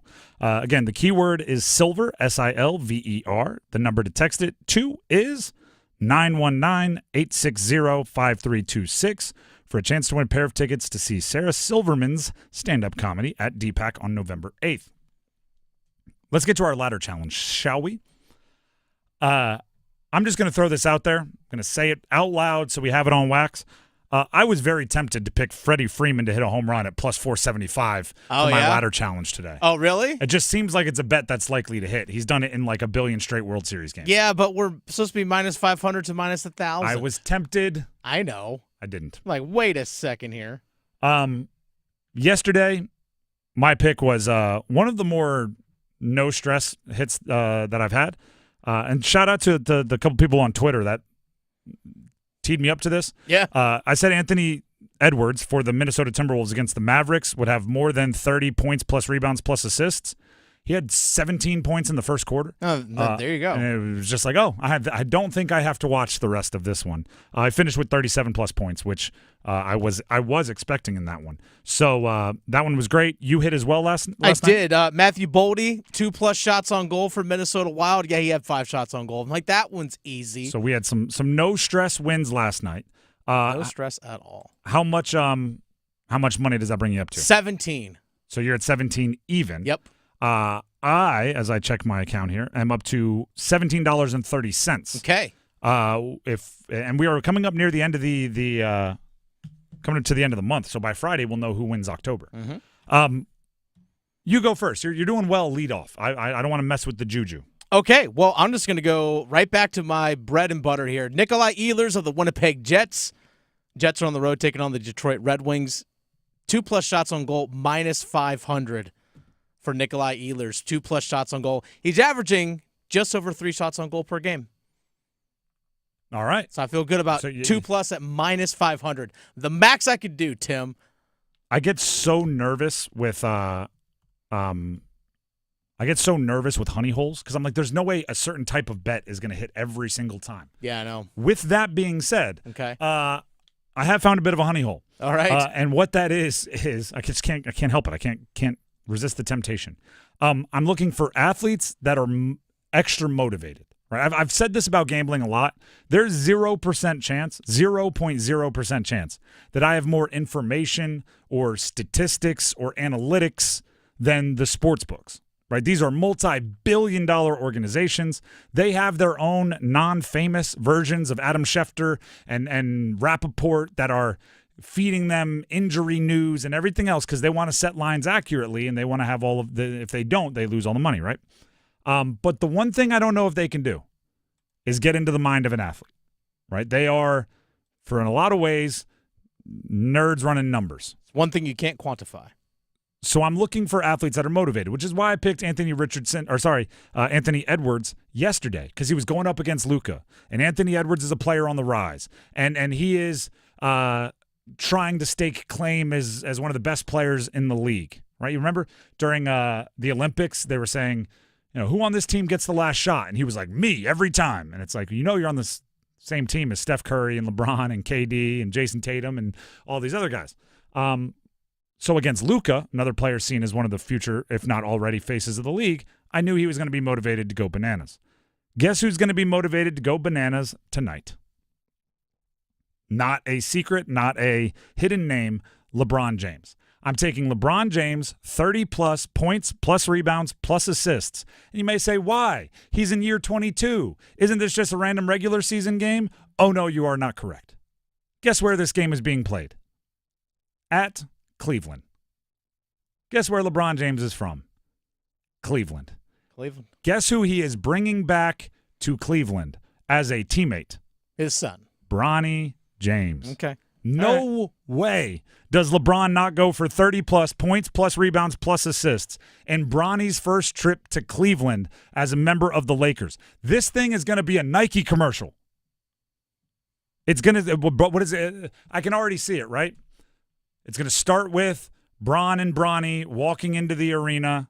It's in Cleveland. They'll cut to the Cleveland skyline. It'll be black and white. They'll be in the new Bron sneakers. Bronny will be wearing a different colorway. It'll be dramatic music, and then they'll show LeBron dunking. I don't know, maybe Bronny James cheering if he gets in the game, making a pass, whatever his highlight is, and then they'll go to black. And guess what it's going to say across the screen?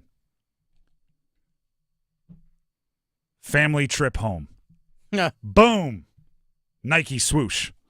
But he needs to have a good game in order for any of that to work. So 30+ points, plus rebounds, plus assists for LeBron in Cleveland. Lock it up. It's -800. That is $17.30 to win $19.40. Once I hit, we'll do it again tomorrow. Mine would actually. I was going to say, did you say how much you would make? If I hit, it gets to $20.40. All right, so it's going to come down to if we both hit. It'll come down to what we're able to do on the last day of the month. A little Halloween scariness. There's the ladder challenge. We'll keep you updated, and obviously tomorrow when mine wins and Dennis's might, who knows, we'll do it again. Let's get into Hit It and Quit It. I'll get us started. Sportico did their yearly evaluations for how much each NHL franchise is worth. Canes are worth $1.29 billion. It's a lot of money. It's a lot of money. It's a lot of money. It is. It's a ton of money. You know who that's even better news for? Tom Dundon, the owner of the Canes. Here's why. He really hasn't owned the Canes that long. He purchased the Canes, 2018? The same time David Tepper bought the Carolina Panthers. Basically about within 6 months years ago. of each other. Yeah, you're right. He bought it for $420 million. 6 years later, it's worth $1.29 billion. It's a great investment. That's an unbelievable investment. I think the Panthers have gone down in value. Well, unfortunately, every no, professional actually. sports franchise is going up. The Panthers would be the one. So, yeah, we took a $10 million loss. No, I think they've all gone up. I'm joking. But $420 million to $1.29 billion. Tom Dundon, take a bow from your, I assume, golden throne. I don't know. What do billionaires do when you make do the math on that, almost $1 billion? 900,000, something like that? Goodness gracious. Not 900,000, obviously, 900 million. Goodness gracious. But also, I do think winning helps. I don't know. It's still, the Canes are still down in like 23, 24 as far as evaluations in the entire league. Yes. Part of it's market size. Part of it's, the seems like the Southern teams are always if you're an original six, you're just going to be worth more. There's nothing you can do about that. Yeah, if you're Toronto or Boston, the Rangers, you're going to have more marketability just because you have more brand recognition. But it is, I'll say this about all sports franchises. It's nice now that we're on the other side of COVID that they are going up in value, and they are, the Canes went up like, 30% or something year over year. It's good because there was all of that talk about, like, we won't be able to pay the players.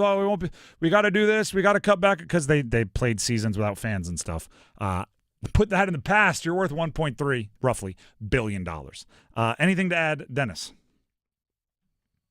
No. All right. No. Hopefully the value actually goes up in terms of when part of the valuation of a franchise is the television deal. And depending on what the future of FanDuel Sports Network and stuff looks like, and depending on what the Canes might work out in the future, that value can go up even further. And depending how well the Dallas experiment goes with the free with Victory streaming, Plus, which the Anaheim Ducks are doing the same thing. Oh, I didn't know that? Yep, Anaheim Ducks are also part of that. Because if that works, then the media deals become less important because you're just making your own money. Let's quit that. Let's hit this. We got better tonight. Speaking of the Carolina Hurricanes, a little update on Freddie Anderson, who got injured a little bit in their game against Seattle back on Saturday.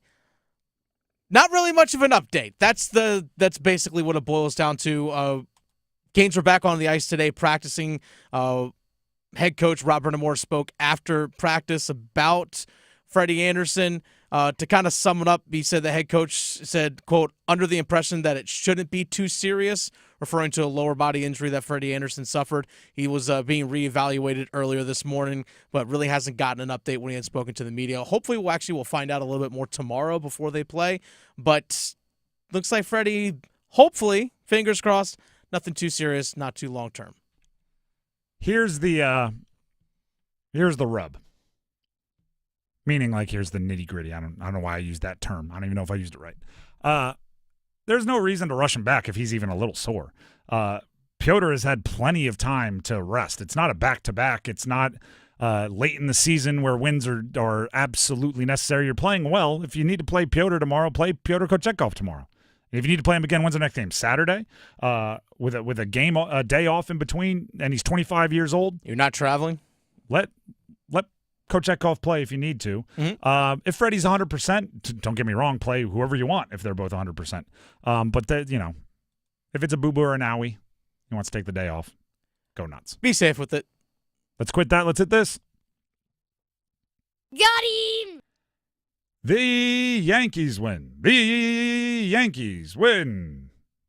That was my John Sterling impression for those of you in the sports media world. The Yankees won last night, extended the series. It's not a sweep. The Dodgers did not bully them all the way through at the Bronx. Credit to the Yankees. Credit to the Yankees. I saw somebody, and I won't call him out, but it was somebody in sports media, posted a clip of them talking about last night's Yankees game, and they went, great. Volpe hit a big home run, and the Yankees were able to win.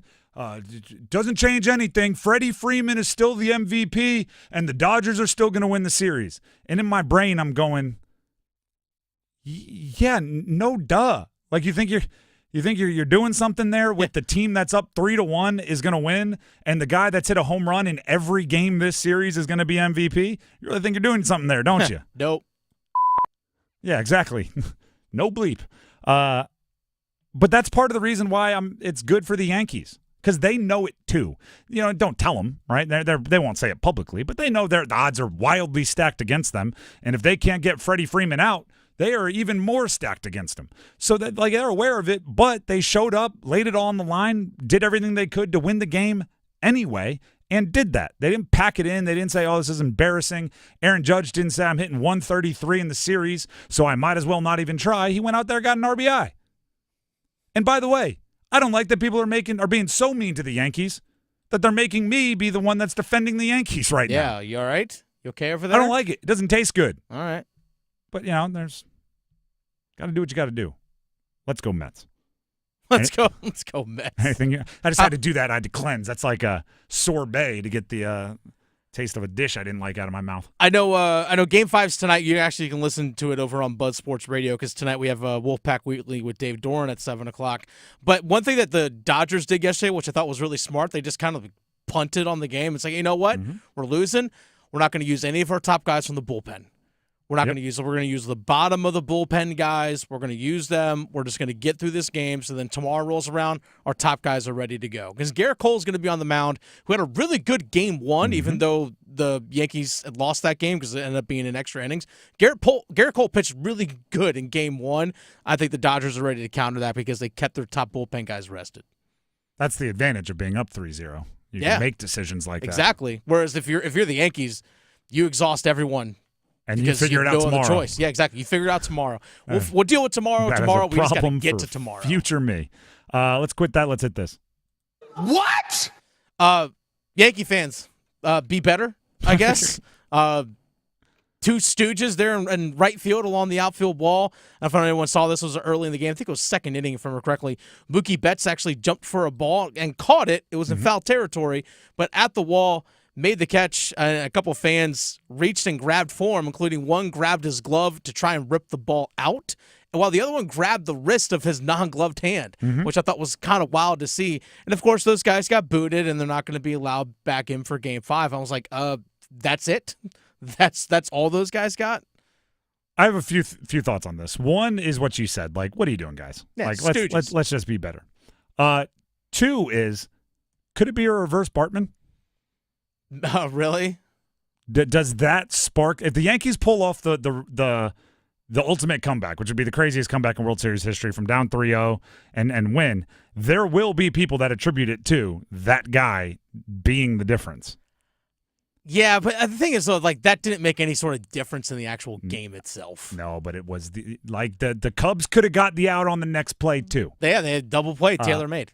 The third thing about it is this. I hope it does open your eyes a little bit to how ridiculous it is that you put fans that close to the play in any professional sport, and the only thing you really have is looking at them and say, like, hey, don't do that. Yeah. Like, they're like, please don't. That's you can't take them to jail for, like, oh, I accidentally reacted and tried to grab the ball. All you can do is ban them from there's no repercussions. You're just pretty much looking at fans of the other team and saying, like, hey, be cool, bro. That's all you can do. I'll give you a quick example of a similar situation. I think I've told this story on air before, but if not, it's a doozy. I was flying my in-laws have a lake house in upstate New York. Okay. And there's a very, very small airport nearby. So you can either fly into, like, Albany and drive 3 hours, or you can land a tiny little airplane nearby. And when I say tiny, I mean, like, if I sit in the middle seat and put my arms out like I'm testing my wingspan, both elbows are outside the window. You fit like 6 people in the thing. And there was a time I got on it. There's a pilot up front. There's no cockpit. Like, I could reach up and flick the ear of the pilot. And there was actually one of the passengers, like somebody that was waiting with me in the terminal, sat in the co-pilot seat. They were using it for a passenger. And if you look in front of her, there's a wheel. There's like a little joystick controller thing that like controls the plane. And I'm sitting behind her going like, wow, that's kind of ridiculous. And the pilot just kind of looks over at her and goes, hey, don't touch anything during the flight, okay? I was like, that's it? That's the whole my life is in her hands because you're just like, hey, do me a solid. Don't touch that. That's what we do to every fan that sits courtside in an NBA game, every fan that sits against the railing at a Major League Baseball game. It's just like, hey, if the ball comes near you, just don't touch that. And oh, by the way, unlike in the airplane example, which it was fine, she didn't touch it. She actually slept most of the way. I was watching. Yeah, don't fall over. I was ready to like bear hug her if anything crazy happened. Unlike the airplane example, we're just feeding fans drinks. It's like, hey, you know what? We're going to get you drunk. We're going to put you 2 feet from the biggest game in a decade for your favorite team, and we're going to give you a chance to potentially impact that game by ripping the ball out of Mookie Betts' glove. But, hey, please don't do it. I don't know. Just doesn't seem like that's going to work. It should. Everyone I know, I believe, would be a cool enough person with enough like honor and integrity not to do it. But that guy, we all know that guy. Yeah, well, there was the guy that reached into the glove, like trying to pry it out, but there's the other guy that just openly grabbed Mookie Betts' wrist, like on this non-gloved hand. I was like, and started pulling on him. I'm like, dude, that is assault. That's assault, brother. That's assault, brother. That is. In the ultimate, like, it's a small world thing, guess who said he was a college friend of the guy that ripped the ball out? Who? Gronk. Of course. And not only that, he said the guy that ripped the ball out, the first guy, the guy that like got the glove, not the one holding the wrist, Rob Gronkowski knew him as a maniac from, and he said this on the Kay Adams show, a maniac from the club hockey team at the University of Arizona. If that doesn't track, I don't know. When Gronk calls you a maniac, and then additionally you're a club hockey player who, from my experience, I know I'm stereotyping, club hockey players, bit of maniacs, the ones I knew at least. Yeah. That all tracks. That is a Let's quit that. Let's hit this. Panthers practice update. Jonathan Brooks, Jordan Fuller, DJ Wanham, full participants today. That's a good thing. We'll talk about what that means. Adam Thielen was limited. There were DNPs, meaning did not practice, for Jadeveon Clowney with rest, just a vet day. Ike Ekwonu with an ankle. Felipe Franks is still in concussion protocol. DJ Johnson, the edge rusher, with an ankle. Ashawn Robinson, vet day rest. Jamie Robinson, knee. And Tommy Tremble out with his back. Nothing too crazy there. Obviously, Ike Ekwonu with the ankle I think would be the biggest deal, but it's Wednesday. I'm not going to freak out. Yeah, he actually left the game on Sunday with the ankle injury, got it wrapped up, went back in, and then he actually left. And it was interesting because Brady Christensen slid from center to left tackle, and they put Cade Mays in at center at the latter part of that game. So anyway, it's something to keep an eye on for sure. But hey, DJ Wanham progressing, which is exciting to see. Jonathan Brooks progressing, which is exciting to see. No guarantee that we're going to see these guys on Sunday, but it will be pretty cool. And I believe their 21-day window is up right after this game. Yes. So they cannot activate him for this week if they're not active, at least for Jonathan Brooks is what I'm talking about now. Yes. If he's not active by early next week, then he's not playing this year. Then he's just going to be inactive for the entirety of the year. His 21-day window would have passed. So clock's a ticking. I did see, and this is, ultimate Twitter analyst, I did see, hey, he looked good in drills. There you go. I like that. Nice little on-air handoff and then cut with no defenders and no blockers anywhere near it. Hoo boy, did he look like he was a running back. And officially, Bryce Young is starting on Sunday. That is true as well. Talked about that earlier. Probably can catch that on YouTube, right? It's already up. 99.9 The Fan on YouTube. Let's quit that. Let's hit this. It means more. I'm going to jump in here. We're going to skip. We'll talk Drake May later. All right. Because I did say last week that once every Hit It and Quit It segment on Wednesdays, I want to appreciate some greatness that I'm not sure everybody is understanding. Okay. So Anthony Richardson was benched today. Yeah. That's what everybody wants to talk about. The guy that said, I'm done. The guy that said, I need a rest. The guy that's all project and no production got benched. I'm looking towards Joe Flacco. All right. The longevity greatness of Joe Flacco. All right. I looked up the 2008 NFL draft. He was the 18th pick of the 2008 NFL draft. He was. There are 3 players still active. All right. Joe Flacco, Dwayne Brown, the offensive tackle, All right. Virginia Tech, he signed mid-season this year. And Calais Campbell, who feels like he's been playing forever, so tracks. Makes sense. Retired already, players from that draft, but kind of makes sense. Feels like they're of the same era. Matt Ryan, Deshaun Jackson, Chris Long. These are guys that were in that 2008 draft. I now have players who were surprisingly in the same draft. He's been in the league so long that it was not even considered unusual that there were 1, 2, 3, 4, 5 first-round pick running backs. That's like saying, yeah, we drafted a two-way end, right? Like we not a tight end, we just an end. Darren McFadden, 4th. Jonathan Stewart was in the same draft. That's right. As Jay Stu. He was picked a few picks before Flacco at 13th. Felix Jones, if you remember him, 22nd. From Arkansas? Yep, both he and McFadden at Arkansas.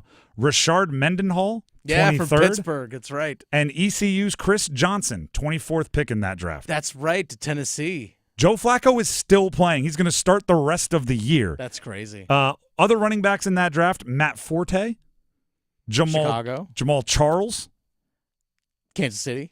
Steve Slayton, people might remember from West Virginia. From WVU. Yeah, those WVU teams with Steve Slayton, Pat White.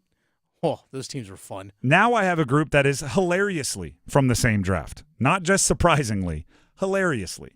We'll start with Joe Flacco is going to start this weekend against the Vikings. Vikings are head coach Kevin O'Connell. Kevin O'Connell was picked 76 picks after Joe Flacco in the 2008 draft as a quarterback by the New England Patriots. Flacco starts Sunday against the Vikings. Minnesota's head coach was in the same draft class as Joe Flacco. Since then, and it's not like O'Connell had a short NFL career. The average NFL career is 3 years. O'Connell played 6 years in the NFL, so he doubled that. That's insane. Then had 2 years as a private quarterback coach. Okay. Then had 7 years as an NFL assistant. All right. And now he's in the early part of his 3rd year as the Vikings head coach. That's wild. That makes absolutely no sense. I graduated college in 2008. So you would have been in the same draft class. I would have. Dennis Cox I should have had in this one. Right? And it gets crazier. I was in the NLL, the National Lacrosse League, the indoor supplemental draft. There you go. Was not picked, but you know. Eligible, though. I was. It gets crazier. Kevin O'Connell's not the only NFL head coach that was in that draft. Gerard Mayo was picked in the 2008 NFL draft, the head coach of the Patriots. So 2 Patriots draft picks are head coaches. Our head coaches, correct. That's wild. I have a list here that I just have to read. It's just guys naming dudes. But from the 2008 draft class, hilariously, the same draft as Joe Flacco, Ray Rice. Oh, God. Remember Matt Flynn? Yeah. Remember Jordy Nelson? I do. Shout out to our program director, Paul Ihander, a big Oregon fan. Remember Dennis Dixon? Yeah, I do. Got drafted by Pittsburgh. The late, great Colt Brennan was in that draft class out of the University of Hawaii. That's right. He passed away. Passed away, by the way, at I think he was age 36 or 37 when he passed away a few years ago. Yeah. And Joe Flacco is going to be the starting quarterback of a team that thinks they can win in the NFL this year. You appreciate that longevity greatness out there. It doesn't happen. I know Brady broke all the records and, he's played so late. It's still rare to go that long in the NFL. Aaron Rodgers is struggling with it. Joe Flacco is making it happen. Hashtag Go Hens. The Drive with Tim Donnelly, 99.9 The Fan. Tim Donnelly here for Capital Financial Advisory Group. Longevity, planning for the future. These are things that are synonymous with certain players in sports, but also with Capital Financial and Coach Pete. Tim Donnelly here, as I said, for Capital Financial. You need to plan for the long haul. You need to plan for longevity. You need to plan for retirement. But here's the deal. It's not just, hey, I need to have a plan. You need to have the right plan. You need to have a plan that is custom to you. Right? If Joe Flacco made it all the way to this part of his career because he, I don't know, drank a Dr. Pepper and ate fried chicken every day, I'm just making stuff up here, that doesn't mean that's what's best for you to play that long into your career. Same is true in finances. Whatever your buddy down the street did to make all their money, it might not be right for you. Maybe they're a day trader. Maybe they were super risky with their investments. Maybe that's not your style. Maybe they put away 50% of every check. Maybe that's not your style. You need that money to support a family. Whatever your finances are, whatever your priorities are, whatever the means you have, whatever lifestyle you want to live in retirement, Coach Pete and Capital Financial builds a completely custom, not some boilerplate retirement plan that they cross out someone else's name, write in yours, and give it to you. It is completely custom, which allows you to plan for not just the future, but plan for your future. Give them a call, set it up, and if you let them know that I am the one who sent you, that you heard about it from me, not only will you get that total and customized retirement plan, you'll also get a copy of his box set, 7 Baby Steps, for free. All you have to do is give him a call. Here's the number, 800-691-3215, and let him know you heard about it from me, Tim, on 99.9 The Fan. Again, that number, 800-691-3215. Let him know you heard about it from me, or you can just text my name, Tim, to 600-700. Works the same way. Text Tim to 600-700. We're going to take a break. When we come back, the Panthers traded Deontay Johnson yesterday. Why aren't they open to trading everybody else today? Stick around. The Adam Gold Show. So I want to congratulate the Carolina Panthers for trading Deontay Johnson just so they could take the exact same player in next year's draft 12 spots earlier. The difference between the first pick in the 6th round and the 30th pick in the 5th round are nothing. And you'll get the exact same player just earlier. The Adam Gold Show, weekdays starting at noon on 99.9 The Fan. Nick Swartzen. Yeah, if you want a relaxing experience, get a massage at the airport. The guy's like, just breathe. Day 24, missing child! Live on tour, Nick Swartzen, Toilet Head, Friday, November 8th at Carolina Theater of Durham. Tickets on sale now at carolinatheater.org. Curse weight loss is not available everywhere. Compounded products are not FDA approved or verified for safety, effectiveness, or quality. Prescription required. Restrictions apply. Wegovy semaglutide and Ozempic semaglutide are not compounded. Everyone's talking about the breakthrough of weight loss drugs, but too few can access or afford them. Hers is changing that. At forhers.com/start, you can access doctor-trusted weight loss plans tailored to you, like GLP-1 weekly injections with the same active ingredient as Ozempic and Wegovy or oral medications. Through Hers, treatment options can be prescribed 100% online. A medical provider on our platform can determine if a weight loss plan is right for you. And if prescribed, your personalized plan ships free directly to your door, all for as little as $79 a month with a 5-month subscription for oral medications and $199 a month with a 12-month subscription for GLP-1s. No hidden fees, no access fees, and no membership fees. Get started at forhers.com/start. That's forhers.com/start. forhers.com/start. The NBA is finally back. A new season means new ways to get into the action at DraftKings Sportsbook, an official sports betting partner of the NBA. Who's draining threes from beyond the arc? Who's crashing the boards and grabbing the rebounds? Get behind your favorite players and the prop bets you can make on DraftKings, the home of NBA player props. First time? New DraftKings customers bet $5 to get $200 in bonus bets instantly. Every point counts with DraftKings Sportsbook. Download the DraftKings Sportsbook app and use code TIMD, that's code TIMD with no spaces, for new customers to get $200 in bonus bets when you bet just $5. Only on DraftKings, the crown is yours. Gambling problem? Call 877-185-543 or visit morethanagame.nc.gov. 21 plus, North Carolina only. Eligibility restrictions apply. Bonus bets expire 168 hours after issuance. For additional terms and responsible gaming resources, see dkng.co/bball. Dan, Brant, and I just kind of, talked about the different opportunities that came up, and we just kind of collected all the information and made the best decision for all of us. The Drive with Tim Donnelly, 99.9 The Fan. Dennis, can you keep that clip of Canales ready? Thank you. Everybody out there, welcome to the show, The Drive with Tim Donnelly.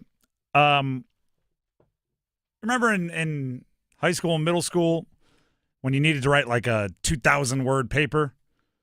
So you took a sentence and you just said it in more words. Here's Dave Canales talking about the Deontay Johnson trade. Dan, Brant, and I just kind of, talked about the different opportunities that came up, and we just kind of collected all the information and made the best decision for all of us.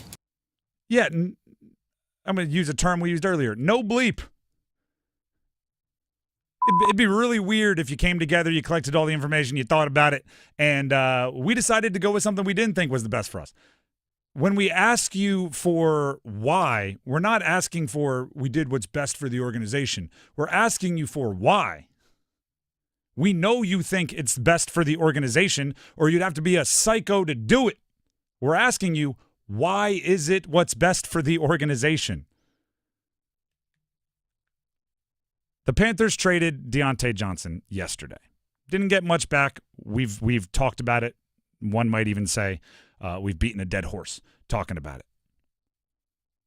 Once you trade him, what is the justification for shutting down trade inquiries on the rest of the roster? Almost as soon as the Deontay Johnson trade was announced or was released or was leaked by the insiders, those very same insiders were coming out saying, they are not listening on Chuba Hubbard or J.C. Horn or anyone else. This is not a fire sale, says my source. I wonder where that source came from. And why? Why not hear it? I've divided up players that I think the Panthers should entertain trading into 3 categories. One of them is expiring contracts. If your contract is up after this season, meaning as soon as this regular season, because you ain't making the playoffs, is over, you might as well be shipped out of town, or they're going to have to negotiate a big contract to keep him around because you got to pay the Panther tax, right? Hey, if you want me to be on this bad franchise, you're going to pay me a little bit more. The expiring contracts, you should at least hear it out. Chuba Hubbard, Xavier Woods, Jordan Fuller. If there's someone out there in desperate need of a safety, hear it out. You don't have to accept it, but you shouldn't shut it down.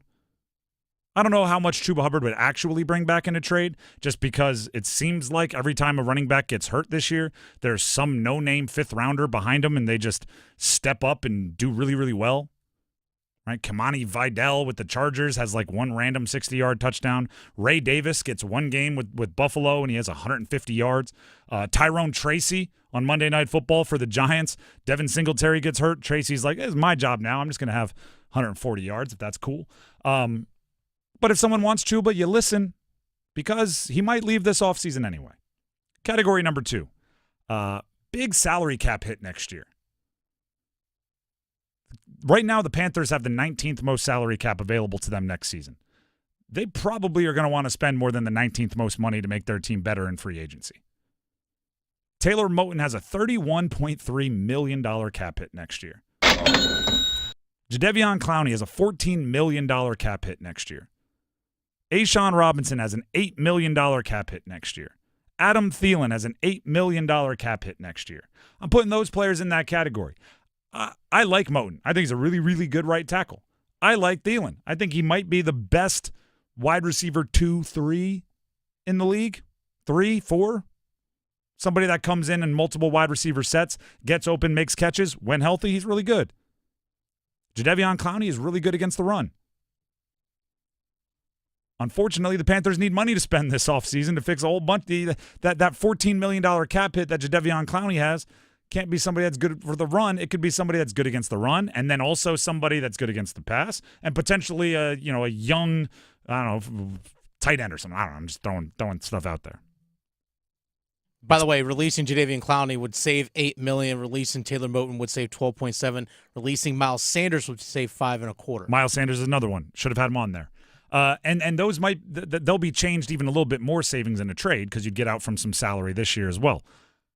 You have to consider it. You don't have to accept it. You have to consider it. And then the last category is the person who you don't want to trade but would bring the most back in a trade. So I think you have to consider it because that would be the most difference. That's J.C. Horn. I like J.C. Horn. I think he's really good. The rest of the league probably does too. So if you're going to trade somebody and actually get something tangible that you can legitimately say, hey, I'm excited for our franchise to get better because J.C. Horn would be the one. It might be a second-round pick. I think you hear it out. I don't know how many different ways I have to say it. The front office for the Panthers has to turn the page to next year. Coaches, Dave Canales, Coaches are in a submarine, right? They go in a submarine at the beginning of the season, and they're just trying to win games. They got no Wi-Fi down there. They don't talk to anybody else. They're just trying to win. Players, same way. You try to win. Front office, next year. I shouldn't say they have no Wi-Fi. They have like a one-way telephone just to the front office. That way, right, like Dan Morgan can call up and say, hey, stop playing Andy Dalton and play Bryce Young. But that's it. That's it. The front office has to look towards the future. The Deontay Johnson trade, I think, is one that shows they can look towards the future. Right? They're thinking about the long-term Xavier Legette effect of having a second half of the season as kind of the dynamic playmaker. They're talking about the long-term effect of Jalen Coker getting real major reps at the NFL level as an undrafted rookie free agent. They're talking about that and the impact it's going to have on their future. So why can't you have the same priorities of the future when it comes to other people that you might be willing to trade? And again, I'm not saying you have to trade them all. I'm saying there's no reason to shut it down before the interest gets started. Treat them here's the analogy. Do the garage sale, right? The garage sale with the garage door open. Here's what I mean by that. The stuff you're selling, maybe Jadeveon Clowney or Xavier Woods. You're going to put them out in the driveway, and you're going to have your little table set up, and you're going to have your little money pocket, and you're going to be out there, signs on the road, yard sale this way, garage sale this way. But you leave the garage door open. And guess what's in the garage door? Inside the garage. Chuba Hubbard. Guess what's inside the garage? J.C. Horn. So when people come up and they're looking around and they go, hey, is that J.C. Horn for sale? Oh, no, we weren't planning on selling the stuff in the garage, but since you bring it up, what were you thinking? I don't know. I guess everybody has a number. Like, put it on them, but don't turn it down before don't close the garage door so they don't know he's there. Just let it be there. Don't put up a sign that says absolutely not for sale. Put up a sign that says, I don't know. Wasn't planning on selling it, but if you knock my socks off. Think about the future. Plan for the future. The Drive with Tim Donnelly, 99.9 The Fan. Little music here. I like it. At the top of the next hour, we have the starting five, including the World Series. There was a fan interference, the whole thing there. Canes update, what's going on with Freddie, and Drake May in concussion protocol. Stick around. It's coming up next.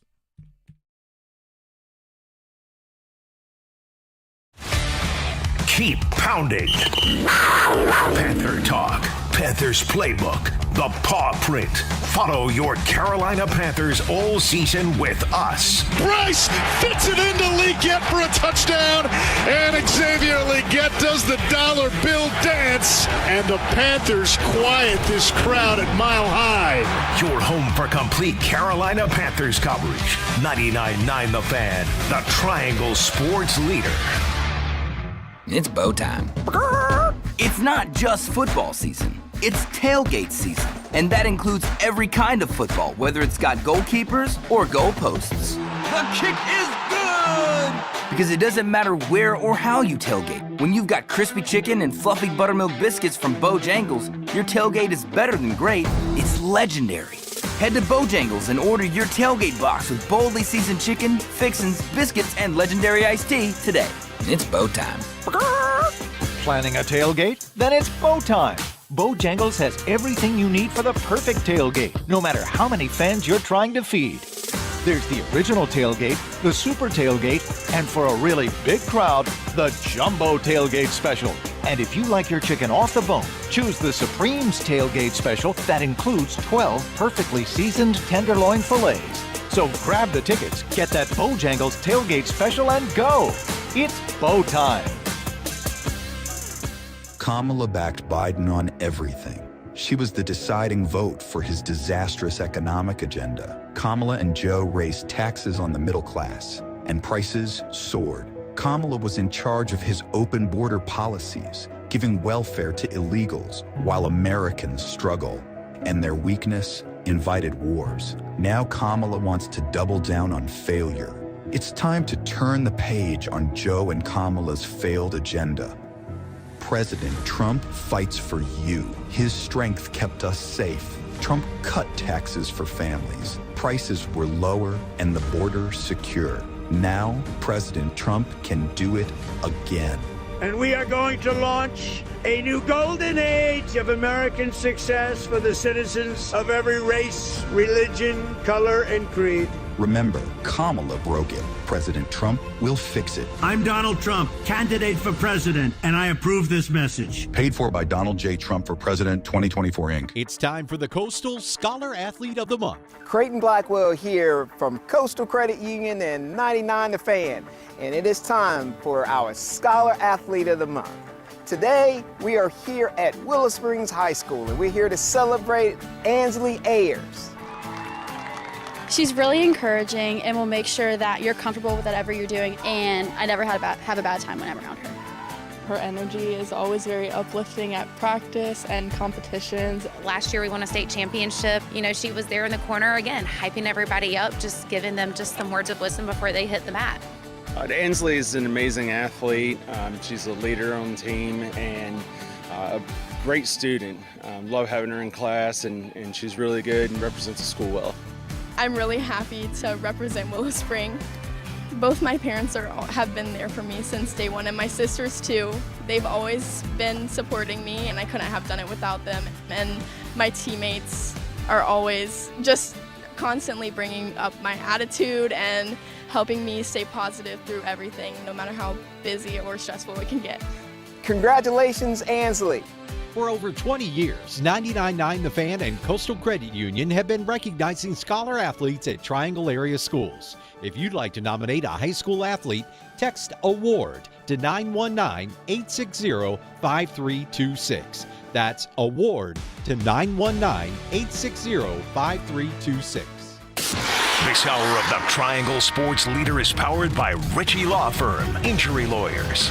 Ritchie Law is on top of it. Go to ritchielaw.com. That's ritchielaw.com. They score!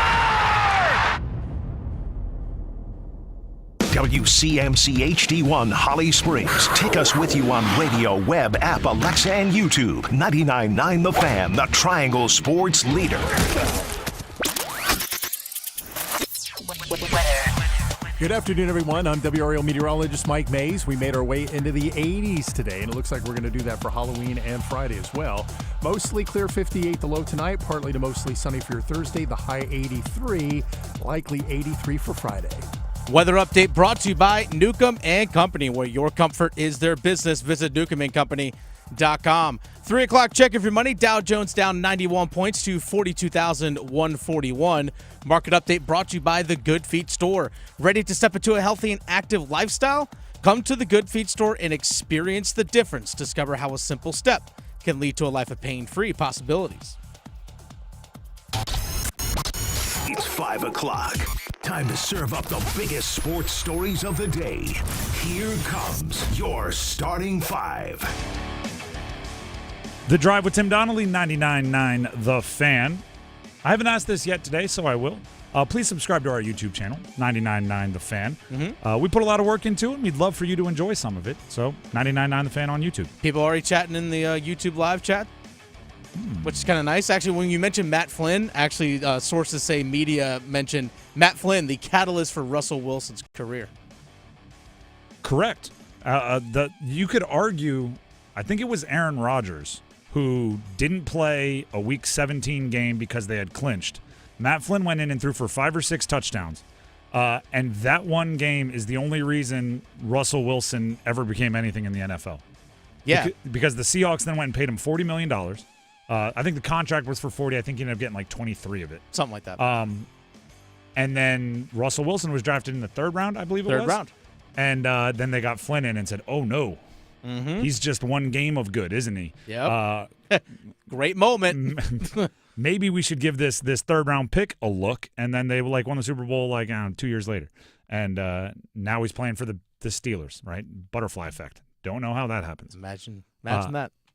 Justin Fields is going, so it's Matt Flynn's fault, huh? Yeah, actually, it's Aaron Rodgers for sitting down Week 17. Being too good. That team was too good. Jordy Nelson's fault. Also a member of the 2008 draft class. Let's get into the starting five, starting with number 5. 1, 2, 3, 4. Bases loaded, 2 down, bottom of the third. Here's the pitch. Swing and a ball drilled, left field. Hernandez back, gone! Grand slam, Anthony Volpe over the left field wall.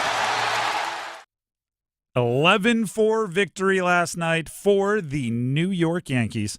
They won Game 4, makes the Dodgers lead now just 3-1 in the World Series. I don't think it changes a ton, as we said earlier, but part of the glory, part of the fun, part of the reason why sports are so darn awesome, because you can't help but think maybe. Like if you're a Yankees fan, I don't know, maybe this is going to simultaneously make Yankees fans happy and Yankees fans mad and sad. Who was it? It was Millar, I believe, of the Red Sox. Kevin Millar. Who, back in 2004, Yankees are up 3-0 over the Red Sox. Wasn't in the World Series, obviously, but they're up 3-0. And Millar is mic'd up pregame. This has since come out. You can go find this on YouTube. And he's going around pregame to anybody that'll listen. He's going up to media members. Shaughnessy, I believe, is one of the media members he goes up to. He's going up to players. He's going up to fans. And all he's saying is, don't let us win this one. Don't let us win this one. And the reason he's saying that is because he had it all planned out, right? They're down 3-0, but if they win Game 4, becomes 3-1. Then who do they have on the mound? I think it was Pedro Martinez on the mound the next year, who was maybe the best pitcher in baseball at the time.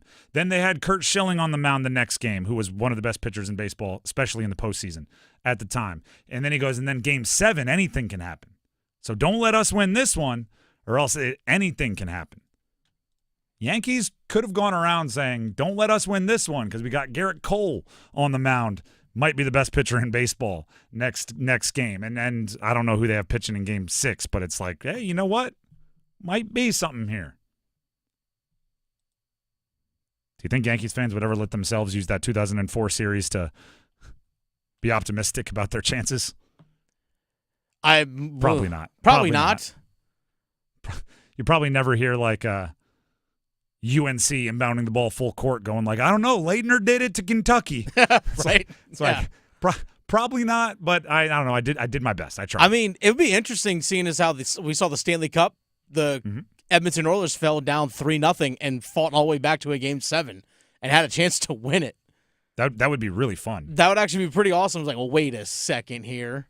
For us just watching, that would be very, very fun. That's why we watch, right? It is why we watch. By the way, the Yankees, for Game 5, I looked it up, undecided. So that's a little different than Curt Schilling. Undecided. Maybe a bullpen game.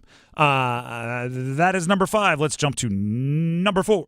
1, 2, 3, 4, all together. Orloff reaches, Burakovsky will get to it. He tries to find hole, and a save made by Anderson, and then he'll freeze the rebound. The goaltender, one of them, for the Carolina Hurricanes, Freddie Anderson, is hurt. The question is, how badly? The question is, when will he come back? Question is, what is the injury? The question is, I mean, there's a bunch of questions. Dennis, do we have answers to any of those questions? Nothing full. Rod Brindamore did talk to the media after they practiced today, and he said he hadn't gotten quite a full evaluation and update yet when he spoke to the media, but it says hopefully nothing like that's going to keep him out too long. Doesn't seem like it's too serious. Maybe he's back, early, mid next week. That's a possibility. That's just my guess by him saying doesn't seem too serious, because we've seen Rod say, yeah, I might keep him out for a while, referring to players being injured, and it ends up being 2 weeks. So maybe short term for Rod Brindamore is like 3 days, 4 days. But this injury did occur on Saturday in Seattle, and then Spencer Martin was called up and backed up Pyotr Kochetkov on Monday. But guess what? You can easily roll with Kochetkov tomorrow at home against Boston. And you have no back-to-backs coming up, so you really could go a string of games where you're just starting Pyotr Kochetkov if you need to.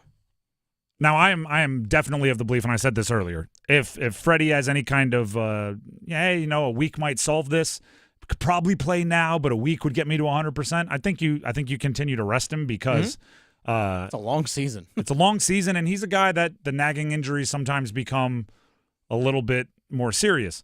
What I will say is this, though. Not many teams out there, and this is 100% true, would have the absolute leader in the NHL in goals against average. Freddie Andersen is number 1. Yep. Through 4 games, 4 starts, he has given up 1.48 goals allowed per game, which is the best of any goalie in the entire NHL. There's not many teams out there that would have that guy like pop up on the injury report. And everyone's like, it's cool, just go with the other one for a while. Yeah. Which says something about the two of those guys, Freddie Andersen and Pyotr Kochetkov. Pyotr is not near the top. Do not get it twisted. But he's somebody that's gone on streaks where he's been really, really good, and he could do it again. So we'll wait for more information. I don't know if we'll get any until it's like, oh, he's starting tonight. Or he's not. That's kind of all we get from the Canes, and rightfully so. It's just the way hockey is. Hopefully we'll find out more tomorrow. That should be like on a T-shirt about people that cover the Hurricanes or cover hockey teams in general. Yeah. Hopefully we find out more tomorrow. Because, I mean, if you talk to him today, right, and it's the first time you're getting an update on an injury, if I'm a head coach and I'm going to talk to the media, I'm telling my trainer, come find me about 10 minutes after I talk to the media. Because I talk to the media and I go, oh, we'll get an update today. Haven't gotten it yet. Then the next day I'm coming out with, yeah, we got the update. There's some stuff we want to follow up on, but I'll let you know. Then the next day he's back. He's starting tonight. Or, nah, he's a little owie. Like, you can say nothing for so long. And I'm just going to sit here and keep saying, hopefully we'll find out more tomorrow. That is number 4. Let's get to number 3. I'm tired. I ain't gonna lie. That was a lot of running right there, what I did, and I don't think I was gonna be able to go that next play. So I just, just told saying I just needed a break right there. Anthony Richardson, right there. Yep. Was the quarterback of the Indianapolis Colts. Took himself out of the game. Tapped his helmet like he's a wide receiver and said, I need a breather, coach. And then in all his infinite wisdom in the postgame, instead of saying, had the wind knocked out of me, had something in my eye, I had a pebble in my shoe, he said, you just say, hey, I felt a little something. Yeah, I thought it was a tweak, wanted to stretch. Just want to make sure I was okay. He said, I was tired, and I told coach I needed to come out. Yeah, he's not going to be the starter the rest of the year. He was benched, and Joe Flacco is taking over, and the head coach, Shane Steichen of the Colts, made it clear this is not a one-week decision. This is a rest-of-the-year decision. Joe Flacco is the starter. I've got multiple thoughts on this. One, there's no way it was just that, okay? There's no way that they loved Anthony Richardson and they were excited about his potential as a quarterback. Then he said, I'm tired. Can I come out one play? And they said, full 180. I hate this guy. Let's play Flacco. There had to be something built into it. There had to be. And then that ended up being kind of the, all right, if he's going to do that, I can't defend him anymore. Secondly, as somebody that played college football, played college quarterback, I from a pure physical exertion standpoint, not that hard. From a executing it at a high level and doing the job and making the decisions and reading a defense, very, very difficult. From a pure physical exertion standpoint, not that difficult. He does run a lot. He does. Richardson does. I mean, he's first of all, 24, 23? 23, yeah. Second of all, have you seen like a basketball player? Football, even if you run, like, let's say 22, you run. my apologies. Let's say you run 50 yards, sideline to sideline, you're shaking off tackles. You get 40 seconds until the next play. Yeah. You can be tired, but catch your breath. All you say is... And you shouldn't be running 50 yards every play. Yeah. The next one, call a handoff. Yeah, Get the ball out of your hand. Get the ball out of your hand. Or just stand in the pocket and throw. You can also do that one too. It's I don't know if I've ever been winded for more than 15 seconds during a football game as a quarterback. You run during practice, you wind sprints and stuff. But during a game to be like breathing hard, I don't know if it was more than 15 seconds after a play, after like my career-long run. He took himself out of an NFL game. If you want some conditioning, Come join me for beer league hockey where we have 8 skaters playing on an Olympic-size ice. You got to play a full 60 minutes with 8 skaters. You want to get some conditioning in? Come join us, Anthony. I got you on Wednesday night at 10:45 p.m. Come on over to the Iceplex. I wish I caught her name. I saw a stand-up comedian on social media. She was talking about going to see her boyfriend in a men's adult rec basketball league. Oh, there you go. And she goes, well, the first thing is we showed up and there was big drama because because there's 20 people on the roster and they weren't 100% confident that 6 would show up and 5 play, and they knew they needed at least 1 sub because they could not do all of that running. It was a very funny bit. Oh, yeah. And then she goes, and if they lose, we're not getting frozen yogurt on the way home, which is the only reason I agreed to show up. It was a very funny bit. He's mad at the refs. But you're right. Like, if you're not in shape, you didn't take it seriously all offseason. It's not hard to get in quarterback shape. I know he was hurt because he had like the hip or something like that for a little bit, but like there's still other ways for you to keep your cardio up. But at the same time, weren't you drafted because you're the genetic freak? Yeah, I don't. It's bad. I think it was like, what the you mean that you're tired? I would have said no. Yeah, Coach, I need to come out. Nope, you're in there. Matter of fact, we're putting in Flacco at quarterback, you're wide receiver. Run a go route. Like, you're tired? That's what we're doing here? If you can be on the bench, give me push-ups. Elsewhere in the NFL, Drake May in the protocol phase 3 concussion protocol. The only reason we know that is because he's allowed to practice for 30 minutes today. For the latest on Drake May, here's his head coach, Gerard Mayo. Drake is in the protocol. He's in the protocol, and he will be a limited participant today in practice. So in saying that, yeah, he will throw the ball at times in practice today, but he will be limited. Phase 3, because we knew he's practicing for 30 minutes, which is part of the protocol. At this point, it's not even in the Patriots' hands. It is now in independent neurologists' hands, and they have to do everything to decide if Drake can play this weekend or not. There was a helmet-to-helmet hit. He was sliding at the time. You can go watch it. One of those plays that as soon as it happens, you're like, yep, you're going in protocol. I hope he can play. He's playing well. He's playing well. Which you want to when a young quarterback is playing well, you almost don't want to have like off days. Like when Sunday is up, you want to be like, let's play Monday, let's play Tuesday, because you just want them to keep building off of it. You don't want to give them time to sit and think. So I hope he can play this weekend. Obviously, that means I hope he clears protocol and plays this weekend, and obviously no lingering effects of the concussion if he had one. That obviously UNC former quarterback Drake May playing for the Patriots. Gerard Mayo, the quarterback or the coach that we heard from, he was in Joe Flacco's draft class. I'm just going to keep saying random people that were in Joe Flacco's draft class. It's fun for me. Do you remember Owen Schmidt, the fullback from West, WU? Yeah, from West Virginia, used to bash his head and bleed down his nose? Mm-hmm. 2008 draft class. There you go. That's number 3. Let's get to number 2. Just the 2. O'Connell with 1 second, left wing 3 on the way, banks it in! He got it! I don't believe it! That's an interesting one. That's NC State basketball player Michael O'Connell hitting one of the shots of the year, maybe the decade last year. This year, NC State opens up their exhibition schedule, so it's like half schedule, tonight at the Lenovo Center, a.k.a. Club Lenovo. Not only their home court, but also the Canes' home arena. They are playing, I need to get this right, Lees McRae? That's right, Division II school, about kind of near like Hickory, that area. Dennis is a fact book of the colleges in the state of North Carolina. This is going to sound weird. Banner Elk, actually, so more towards like Boone. Okay. Well, then we hope that they're recovering well and everything. And I think that area is actually doing all right. All right. This is going to sound weird, but let me explain. I think it's important that the NC State men's basketball team in their exhibition basketball game tonight against Lees McRae play some basketball. Let me explain. I read all the reports. I watched a bunch of the highlights of NC State's red-white scrimmage, which they opened up to fans. It's like intra-squad, right? Like us against us, divide up into the red team and the white team, and you go play a scrimmage. Similar things were done at Duke. Similar things were done at UNC. I took in all of the information I could about all three.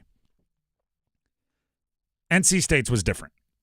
Duke's and UNC's, they played it like a scrimmage. They worked. They were getting after it. They were challenging each other. They were trying to play, like trying to win.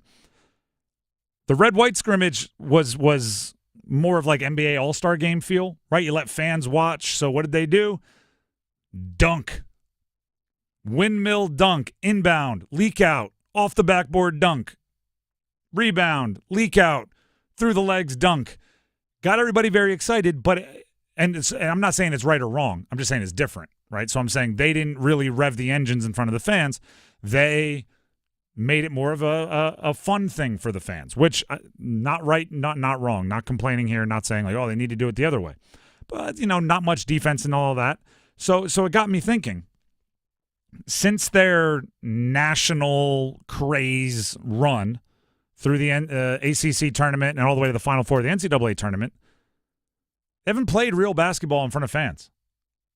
They haven't played real basketball. What I mean by that is they've played pickup. They've done thousands of interviews. They've had hundreds of autograph signings and NIL appearances off the backs of last year's run. They've brought a bunch of guys out of the transfer portal. They've lost a bunch of guys to exhausting their eligibility and declaring for pro. They've done a little bit of everything. Haven't played basketball in front of fans. So here's my thing. When I say play basketball, make tonight about this year's basketball team. Make tonight against Lees-McRae nothing about last year. Opening night, when your first real game, is going to be a lot about last year. There's going to be banners being raised. There's going to be players who aren't on this year's team coming back to be a part of it. Opening night will be a lot about last year. Make tonight, this exhibition against Lees-McRae, about the other 29 games on your schedule that aren't about last year. Make tonight about making sure you're ready for the grind of an ACC schedule that you played, that you're ready to play, that you're playing basketball. You're not just living off the celebrity of last year. Consider it like your second album after your first album broke out. You need to get another album or else you're going to be dreaded one-hit wonders. Tonight is your first concert playing the new hits, which is important to do. Lees-McRae, I don't know much about them. I'm not going to give you a scouting report. They're from Banner Elk. Division II school. Should win by a bunch. Yeah. That is number, 2? Let's go ahead and jump to number 1. Bryce will be starting this week, so he took the reps with the ones today, and Andy is progressing. He was out there throwing, and I just really looked at all of the things, and for me, I just erred on the side of caution, and wanted to get Andy in the best possible situation to be able to make a decision going forward. And also, I'm excited for Bryce to have an opportunity to build off some of the things that he did last week. Certainly things to work on, but a lot of good stuff that he did too. So, and then again, I know we'll have questions about it, but we'll take all the information in from this week and then go forward and make the next best decision for the team. That being from media availability earlier today for Dave Canales, the head coach of the Panthers, explaining why Bryce Young will be starting this week at quarterback for the Panthers against the Saints. Dennis, I'm going to ask you something. So what he said there was, I'm erring on the side of caution. Mm-hmm. That, I believe, talking about Andy Dalton's injury. Yeah. Do you take that as once Andy Dalton is ready and he's healthy and we no longer have an injury to be cautious about, he will be the starter again?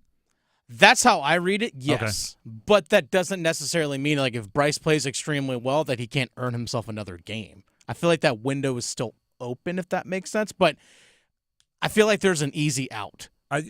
Here's the way I look at it. There's 2 ways to kind of pitch this to Bryce. One is it's your job. You're going to be the starter. We have Andy Dalton available, and he will not be starting. So you're the starting quarterback.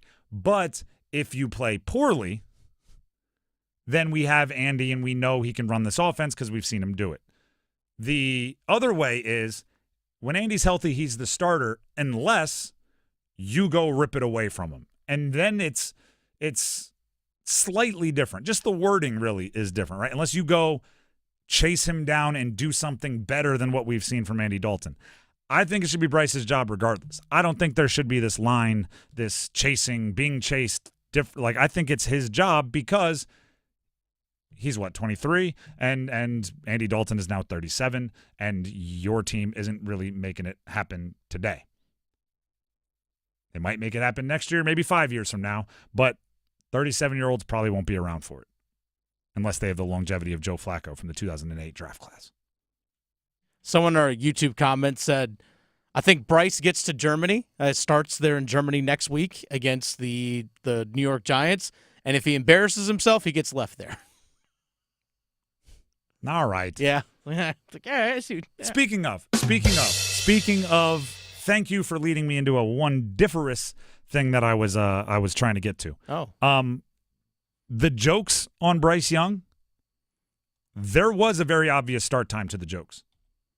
There was a point in time for most of last year and most of this offseason where even those that didn't like Bryce Young, didn't think he was good, were kind of aware that he was put into a really bad situation, so they weren't like being cruel about it. Week 1 happened. New Orleans Saints, interception on the first play. Got smoked, what was it, 47-7, something like that. 10. 47-10. Oh, sorry, Eddie Pinheiro. Yeah, exactly. It was that moment the joke started coming. It was that moment that I believe was the seed planted for him being benched after week 2. That moment, that New Orleans Saints week 1 game is when Bryce Young went from, gosh, he was in a really bad situation, let's see if he can fix it. It's not really all his fault, to ha, let's see if we can Photoshop him into this picture and make him look like he's the height of Mini-Me from Austin Powers. Ha, let's joke about him going to Germany and being left there. Ba-doom-tsh. Ha. Like, the joke started then. If I'm Bryce Young, I'm very excited that the team that is on the schedule this weekend at home for the Panthers is the New Orleans Saints. I want that revenge game. Hey, I was a starting quarterback in the NFL going into my second year and going to change things up until you came in with your Rashid Shaheed deep ball on the first drive, put us into a tough situation right out the gate, and you, with your Derek Carr, is going to look like an MVP and make me look, by comparison, like absolute trash. And you, who really hasn't been very good since like week 3. So what the heck is going on? Missed some time too. Derek Carr hasn't been there, but I'm talking about the Saints as a whole really haven't looked good. Like, and you just had the game of your life to make everybody laugh at me. Well, guess what? I'm back, baby, and you're gonna have to come see me in my house, or at least the house that they're letting me rent for 1 more week until they give it back to Andy Dalton. I would really want the opportunity to get back at the New Orleans Saints if I were Bryce Young. I almost said Andy Dalton there. Sorry. What a weird way to end that one. By the way, someone else from the 2008 draft class, just guys naming dudes. Remember Aqib Talib? That's right. 2008 draft class. Defensive back. Yeah. Remember him with the Broncos for a long time. He was with the Broncos for a long time. Virginia Tech fans will remember Brandon Flowers, the corner. Played for the Chiefs. Played for the Chargers, maybe. And Glenn Dorsey, they'll also remember him from his time at LSU, where he got after him. That's the starting 5. What do we need now? We need some numbers game contestants, yeah, don't we do.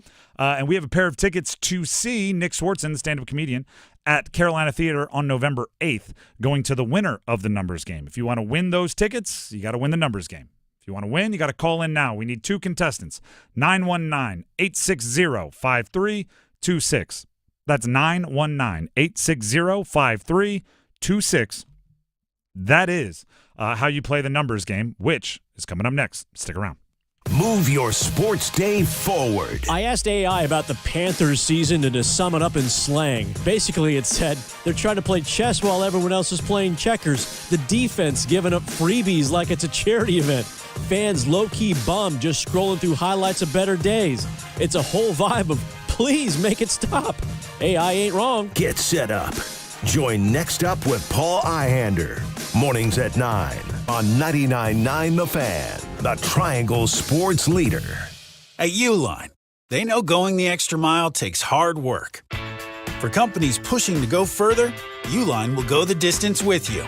24/7, they answer the phone to get you the shipping and industrial supplies you need. Business can move fast, unexpected large orders, adverse weather, new safety guidelines, and changing economic trends, Uline works hard keeping 41,000 items ready to ship, minimizing detours on your way to the extra mile. Visit uline.com. What if you could be debt-free by this January? Get rid of all that high-interest debt, pay off all your credit cards, consolidate everything into one lower payment? Hey, it's Dennis Cox. If you're ready to stop stressing over bills, you need to call Loan Pronto right now. With rates at their lowest in 2 years, this is the perfect chance to use your home's equity and save big going into the new year. Loan Pronto's got rates with APRs in the low fives, and they're getting homeowners hundreds of thousands out of their home's equity. Homeowners who do this save on average $850 a month. Loan Pronto offers a ton of options, including total refis or their express equity line of credit. So call now. Get a rate quote in just minutes with no hard credit pull and no upfront fees like those other guys. Call today and you won't make a house payment till 2025. LoanPronto.com, 919-381-1760. LoanPronto.com, free rate quote now, 919-381-1760. Equal housing lender, NMLS 1661781, on approved credit, NMLSconsumeraccess.org. I'm still going for it, even with higher stroke risk from atrial fibrillation and a regular heartbeat not caused by a heart valve problem. Over a 3-year study, Eliquis apixaban tablets reduced stroke risk better than warfarin, and over 97% of Eliquis patients did not experience a stroke. A first stroke occurred in 2.9% of warfarin patients versus 2.3% of Eliquis patients. Don't stop taking prescription Eliquis without asking your doctor. It may increase your stroke risk. Eliquis can cause serious and in rare cases fatal bleeding. Don't take Eliquis if you have an artificial heart valve, abnormal bleeding, or antiphospholipid syndrome. While taking, you may bruise more easily or take longer for bleeding to stop. A spinal injection while on Eliquis increases risk of blood clots, which may cause paralysis, the inability to move. Get medical help right away for unexpected bleeding, unusual bruising, or tingling, numbness, or muscle weakness. Medications such as aspirin products, NSAIDs, SSRIs, SNRIs, and blood thinners may increase bleeding risk. Tell your doctor about all planned medical or dental procedures. Learn more at Eliquis.com or call 1-855-ELIQUIS. Sarah Silverman, Postmortem Tour. I have a girlfriend who told me she's switching gears career-wise and is now a life coach. Look, I'm not saying all life coaches are crazy, but I would maybe say that crazy people are life coaches. Friday, November 8th, T-Pack. Tickets on sale now at Ticketmaster.com.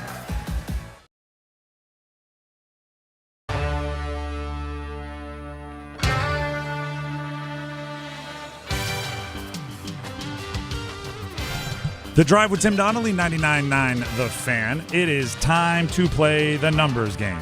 And this is a battle of the Erics.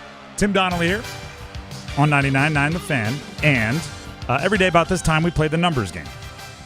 Today, the prize is a pair of tickets to see Nick Swartzen. He's coming to the area, bringing his stand-up comedy.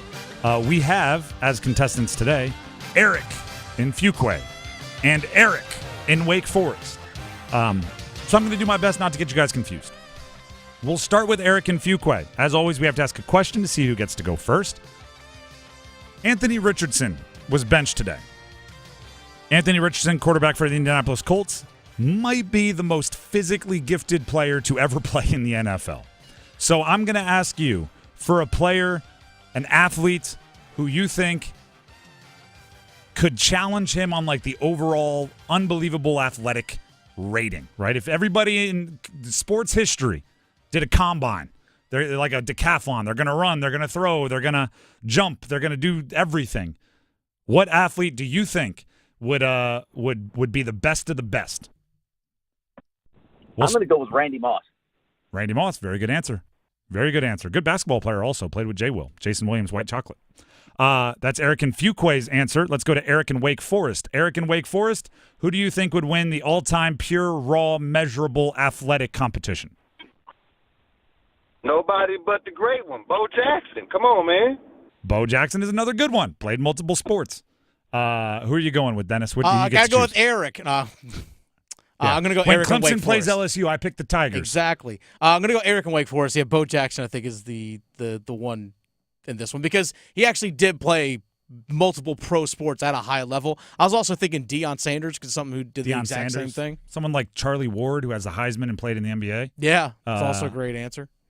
Shout out to DJ Dozier, played in Major League Baseball and the NFL. Just a guy that I Tony Gonzalez. Tony Gonzalez. Julius Peppers. Antonio Gates. Julius Peppers. We are doing a lot of just guys naming dudes just guys today. naming guys. Just I mean, that's what the guys. numbers game is, kind of, right? That is true.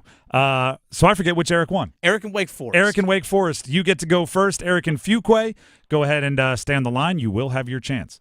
Eric and Wake Forest, are you ready to pick a category? Yes, sir. All right, the categories are NFL J's, but no Jacksons or Johnsons. So this is all players whose last name starts with J, but there are no Jacksons or Johnsons in the bunch. We have NFL but no Smiths, which are all players who have a last name that starts with S, but there's no Smiths in the bunch. We also have baseball super center fielders as a category, and NHL Canes and Whalers only. I go NFL to number 2, the Smiths. I All think right. it was. These are, ironically, everything but Smiths. These are all players whose last name starts with the letter S, but there are no Smiths in the group. I will give you the team and the player. Give me the jersey number as quickly as you can. 30 seconds on the clock. One pass if you need it. Any questions before we get started? Nope. Let's do it. Let's do it. Your time will start when you hear the horn. CJ Stroud, Houston Texans. DJ Stroud. 12. Incorrect. Amon-Ra St. Brown, Detroit Lions. 14. Correct. Rashid Shaheed, New Orleans Saints. 89. Correct. Warren Sapp, Tampa Bay Buccaneers. 99. Correct. Jatavian Sanders, Carolina Panthers. Pass. CJ Stroud, Houston Texans. 18. Incorrect. Jatavian Sanders, Carolina Panthers. 82. Incorrect. CJ Stroud, Houston Texans. CJ Stroud wears number 7 with the Texans. You got St. Brown with 14. Rashid Shaheed, for those of you playing at home, we would have accepted both 22 and 89. He's worn both. You got the Hall of Famer Warren Sapp with number 99. Jatavian Sanders must be good because he wears number 0. You got to back that up. That was 3, though. You got 3 correct. 3 correct. Good score, Eric. We're going to go to the other Eric, and we'll see if you can hold on for the win. Eric and Fuquay, are you there? I am. All right. Not looking for it, though. The 4 is doable. I don't like your lack of confidence. We're going to try this again. Eric and Fuquay, are you ready to go? I'm ready to go. There you go. The categories remaining for you are NFL Jays but no Jacksons or Johnsons, baseball super center fielders, or NHL Hurricanes only. We're going to go with the Jays. All right. The way this works, I'll give you the player and the team. You give me the jersey number as quickly as you can. 30 seconds on the clock. One pass if you need it. You need 4 for the win. Any questions before we jump in? None at all. Perfect. Your time will start when you hear the horn. Justin Jefferson, Minnesota Vikings. 88. Incorrect. Daniel Jones, New York Giants. 14. Incorrect. Justin Jefferson, Minnesota Vikings. 81. Incorrect. Daniel Jones, New York Giants. 12. Incorrect. Justin Jefferson, Minnesota Vikings. 83. Incorrect. Daniel Jones, New York Giants. 13. Incorrect. Justin Jefferson, Minnesota Vikings. 89. Incorrect. Daniel Jones, New York Giants. 17. Incorrect. Justin Jefferson, Minnesota Vikings. 85. You know what, Eric? I see why your confidence wasn't high when I came to you. But you might argue you didn't do well because your confidence wasn't high. It's a chicken or the egg situation. Good point. Justin Jefferson with the Vikings wears number 18. Oh, there we go. You got caught in a vortex that people get caught in all the time, which is, I think we all grew up with wide receivers being in the 80s, so you just assume it's going to be in the 80s. And it's unbelievable how many people have like a wide receiver who wears number 6, and they're just going 84, 85, 89, 87. Like they're if all. I had Marvin Harrison Jr., I would have gotten it. Well, okay. Well, next time, let us know which players you want to put on there, and we'll do our best for you. For those of you playing at home, Daniel Jones wears number 8 for the Giants. He was stuck in the teens. Appreciate it, Eric. Hopefully you had some fun. I did. All right. That brings us to the other Eric. Eric in Wake Forest. You are the winner. Congratulations. Yes, sir. You get the tickets to go see Nick Swartzen at Carolina Theater on November 8th. So go ahead and enjoy the show. All right. Appreciate it. Stay on the line. Dennis has some info he needs to get from you, but congrats. When Eric from Fuquay said Justin Jefferson said 88, I'm like, oh, okay, like he has the 8, the second number. And then he said 81. I was like, well, he's right on track. Just flip him. Yep. Oh, yeah. And I actually was rooting. I was actually thinking Daniel Jones was the other one. There's an 8 there too. I think sometimes that helps. Like if you say 7 and the next one's 17, I think sometimes it helps. Like I said, one day I'm going to find somebody much smarter than me and much better at research than I am to go ahead and figure out a way to make like a very educational research grant-funded study of how our brains work in relation to the numbers game because it's just I'm fascinated by it. The Drive with Tim Donnelly, 99.9 The Fan. Tim Donnelly here for DraftKings Sportsbook. The NBA is finally back. Oh, yeah, and they're in full swing while you're at it. I'm having a really fun time watching and occasionally gambling on the NBA. Tim Donnelly here for DraftKings Sportsbook, an official sports betting partner of the NBA. You can have some fun as well. Answer questions like this. Who's draining threes from beyond the arc? Who's crashing the boards and grabbing rebounds? Who's dishing out assists better than anyone in the league? These used to be like bar conversations. We used to argue about these or locker room conversations with your buddies. Now you can put your money where your mouth is in those conversations. Get behind your favorite players and the prop bets that you think will win on DraftKings, the home of NBA player props. If it's your first time, new DraftKings customers can bet $5 to get $200 in bonus bets instantly. Every point counts with DraftKings Sportsbook, so download the DraftKings Sportsbook app and use code TIMD. That's code TIMD with no spaces for new customers at sign-up. And once you do that, you'll get $200 in bonus bets when you bet just $5. Only on DraftKings, the crown is yours. Gambling problem? Call 877-185-543 or visit morethanagame.nc.gov. 21 plus, North Carolina only. Eligibility restrictions apply. Bonus bets expire 168 hours after issuance. For additional terms and responsible gaming resources, see dkng.co/bball. We're going to take a break, but when we come back, the World Series is going on. The Yankees won yesterday, but the story of the game, fans trying to take the ball out of the players' mitts.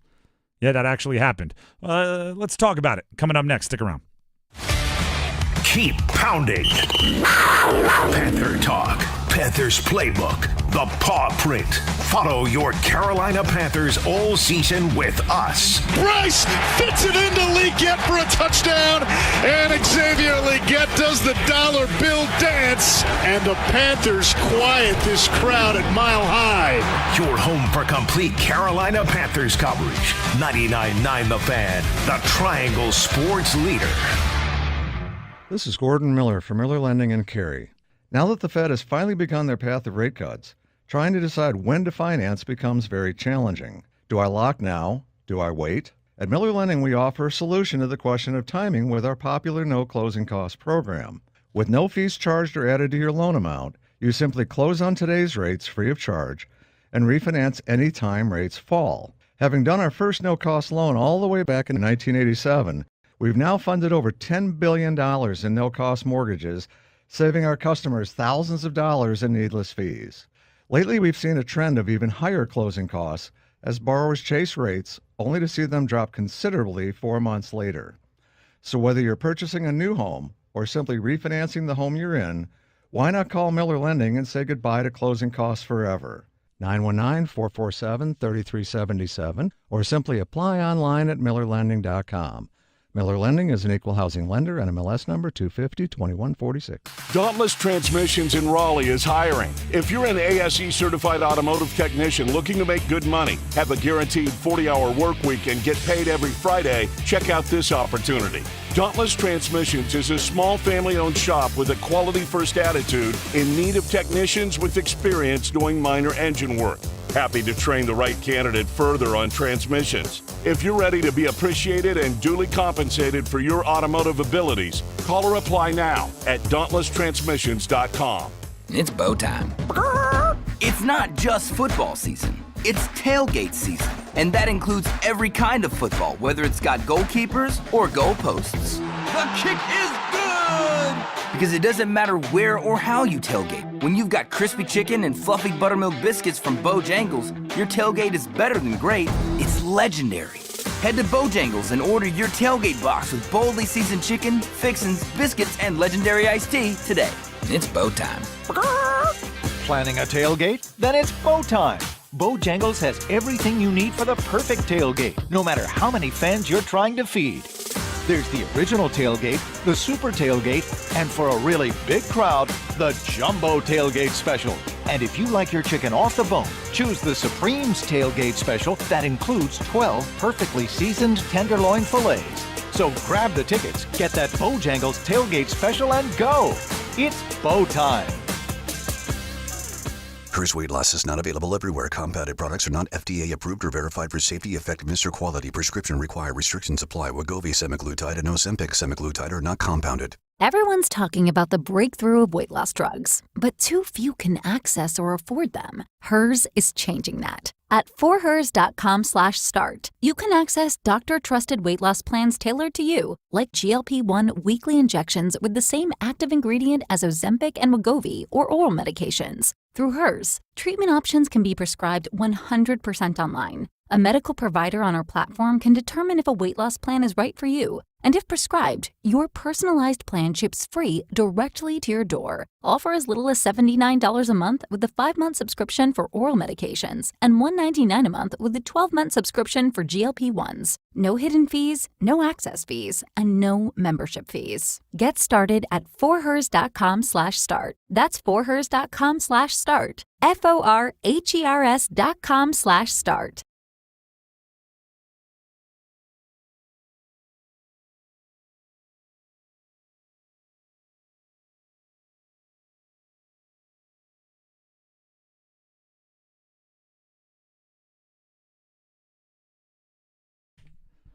The Drive with Tim Donnelly, 99.9 The Fan. Coming up tonight on our family of networks. Right here on 99.9 The Fan, we have Wolfpack Weekly, so you can hear from head coach Dave Doran of the NC State Wolfpack coming off their bye week. Big win against Cal going into the bye. Important games coming up here as far as bowl eligibility and momentum and everything else. Wolfpack Weekly right here, 99.9 The Fan. What time does that start, Dennis? 7 o'clock. 7 o'clock. And if you're looking for a place to catch the World Series on your radio, it'll be on Buzz Sports Radio, one of our sibling stations. And we also have Overdrive coming up right after this. Right now, did you see the guy that tried to rip the World Series ball out of Mookie Betts' glove? Yeah. Are we allowed to laugh at it? Because I think it's funny. Part of it is serious because, who wins a baseball game becomes it's $1 billion business. This is a World Series game. The amount of money bet on it, the amount of jobs that are determined by it, right? If you win a World Series and you're in the front office or you're a player, manager, whatever, it could be worth millions of dollars for you. So you don't want fans getting in there. It's a weird move. It's a not cool move. It's like a, hey, don't do it move. But I have to admit, watching that guy, first of all, not the best hand-eye coordination in the world. How difficult is it to just open a glove and take the ball out? They're like, he and his buddy are struggling. It took two guys 4 seconds just to get a ball out of a glove. Mookie wasn't expecting it. This was a complete surprise attack. It was kind of hilarious to me. It just looked funny. Now, you got to do the qualifier, right? Don't do it. Nobody sitting anywhere near a professional sporting event. Just don't.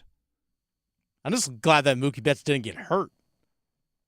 Yeah, I think it would have been tough. I mean, just because he had jumped up, so he's still kind of hanging there a little bit, and the way they were pulling on his wrists and stuff, I was like, he can either injure his wrist, could pull on his shoulder or something. It's just when you get people just randomly grabbing at you, things can happen. You never know. Would that be the move? Oh, they were hired. They were paid. No, I'm saying Mookie should have came down grabbing his shoulder. The penalty to New York would have had to been massive, right? You take out a former MVP with a hitman in right field. Now, I mean, we got to postpone the series, right? You can't just play it out with tinfoil hat this thing. Occasionally, our fans take out the other team's second best player. You can't do that. Now we're moving every game back to LA now, and until we attack Juan Soto or something like that. What is it? Is it an all-star for an all-star? And I don't know. Now we're getting crazy. No, seriously, don't interfere with the fans. I I forget who it was. Somebody used to say that there should be a rule that players are completely allowed to fight one fan per year. Go on. Just go on. You get one fan per calendar year, and you declare it, right? Like you call the if it's basketball, you call the official over. If it's baseball, you call the ump over. If it's hockey, you call the Those last ones I want to fight. And you just go like, hey, I want to use my fight. That guy, bring him out. Let's do it. And then it's like a hockey fight, right? Then you just get to light them up until whenever it's over. With the thought being, right, this isn't my idea, and I'm not pretending like it is. Bibliography to whoever's idea it was. With the thought being, most players will never use their card, right? Most players will never fight a fan. But fans will be on so much better behavior just knowing there's the possibility that, this behemoth of a professional athlete might go, all right, that's it. You talked about my mom one too many times. Let's get out here. So no one will talk about moms anymore. That kind of deal. I couldn't think of a better reason to use your I'm going to fight one time this year card than a guy tried to take the ball out of my glove in the World Series in a potential clinching game. Mookie could have been right there like, all right, that guy, bring him on down. And then I don't know if you know much about Mookie Betts. The dude's good at everything. He's a good golfer. He's an unbelievable bowler. He's one of those guys that is just exceptionally like I guarantee you he picks up a guitar. He's like, oh, that's interesting. This thing has strings. Hold on, let me hear Freebird again. It's like, oh, you're just gonna play it by ear? Like he's just one of those. So I'm guessing he can box. He's like a featherweight champion or something like that. The other side of this is we are asking fans to not do what they did. But really all we can do is ask. There's really not much else that we can do, which is kind of funny. These guys, they were banned from Game 5. Is that a punishment? Is that a punishment? If those seats are like theirs, if they have them for the series, here's your punishment. You have to go sell those for like $4,000. Enjoy the cash. There's nothing really you can do. So we're just looking at fans and saying, hey, please don't. At least like football, there's a big space there, right? If a player is, there's no way a player or a fan is like breaking up a game-winning touchdown, right? There's just, it doesn't happen because they're far enough away. But basketball and baseball, fans are arm's distance to the action. They can really impact a game. And the only defense we have against it is like, hey, man, be cool. Please don't. That's it. That's all. Billion-dollar industry.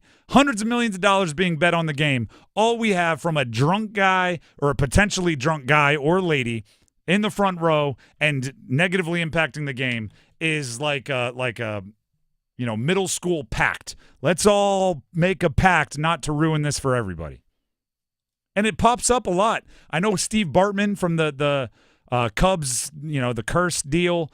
That thing was, what was that, like 02, 03? Moises Alou, that popped up. I remember there was a Jeter home run. 96? Was that when it was? Against the Baltimore Orioles in the playoffs where like the young kid just reached over the wall? Like, I was talking about this the other day. Coaches are now starting in the NFL and in college are starting to figure out that you can put 12, 13 guys on the field on defense in end-of-game situations, and the penalty doesn't hurt you because you're just trying to waste clock and stuff. Oh, they changed that, though, yeah. Exactly. And the Giants on Monday night had 12 guys out there for a play to get the penalty just to stop the clock, which allowed them to save a time. It was a whole thing. But guess what? Those loopholes are going to be changed, right? When things that make the sport worse get discovered, usually the competition committees get together and fix it. 96 happened with Jeter's home run. They got together and said, "Hey, let's ask them to not do it." The Bartman thing happened. It was the biggest story in sports. You can go watch the documentary. Bartman's life was ruined.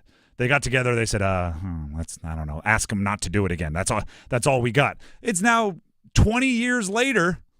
It's still happening more egregiously, and all they do is get together and go,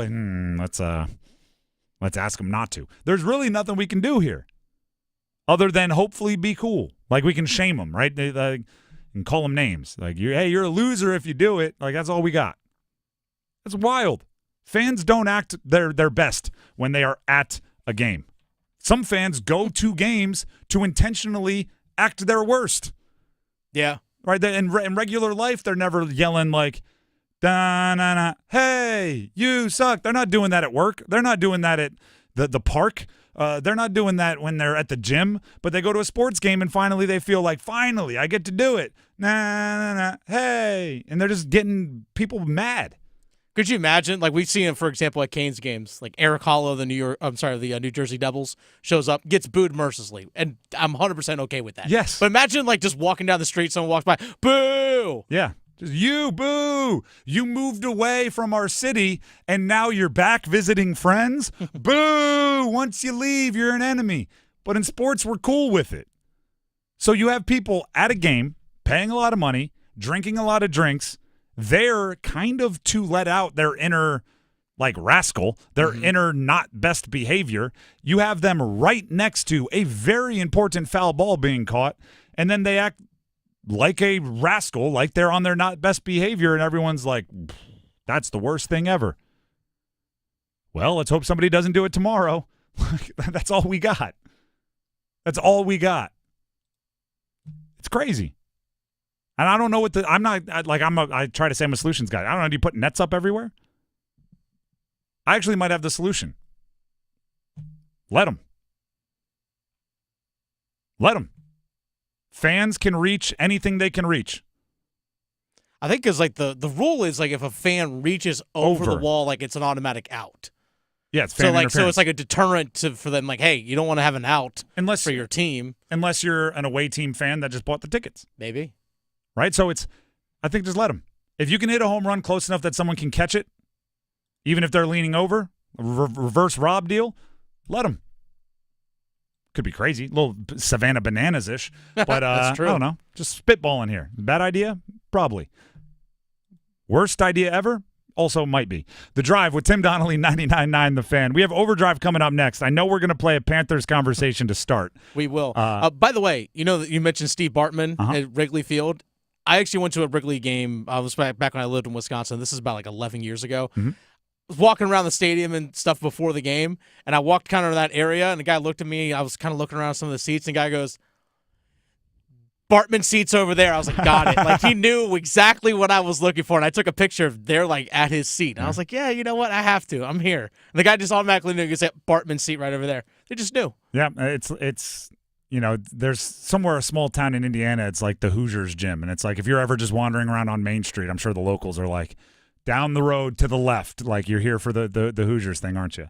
The Drive with Tim Donnelly, 99.9 The Fan, coming to a close. Which Panthers conversation are we starting with? Bryce is starting. Bryce Young is starting. We're there you starting go. with the guy that's starting on Sunday. So that's going to lead off Overdrive. There will be NC State conversations after. Here on 99.9 The Fan, we have Wolfpack Weekly at 7. Enjoy that. If you're looking for the World Series, it'll be on Buzz Sports Radio.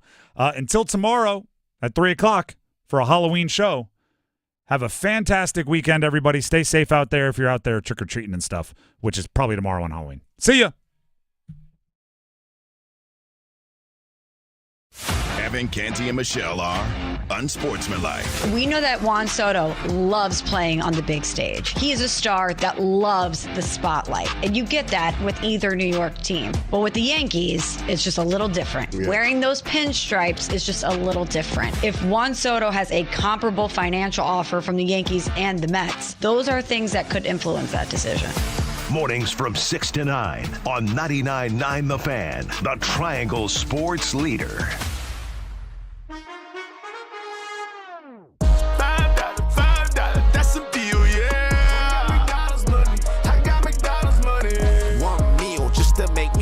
Better. All I wanna know is, can I get a hot and spicy patty to make nuggets so crisp?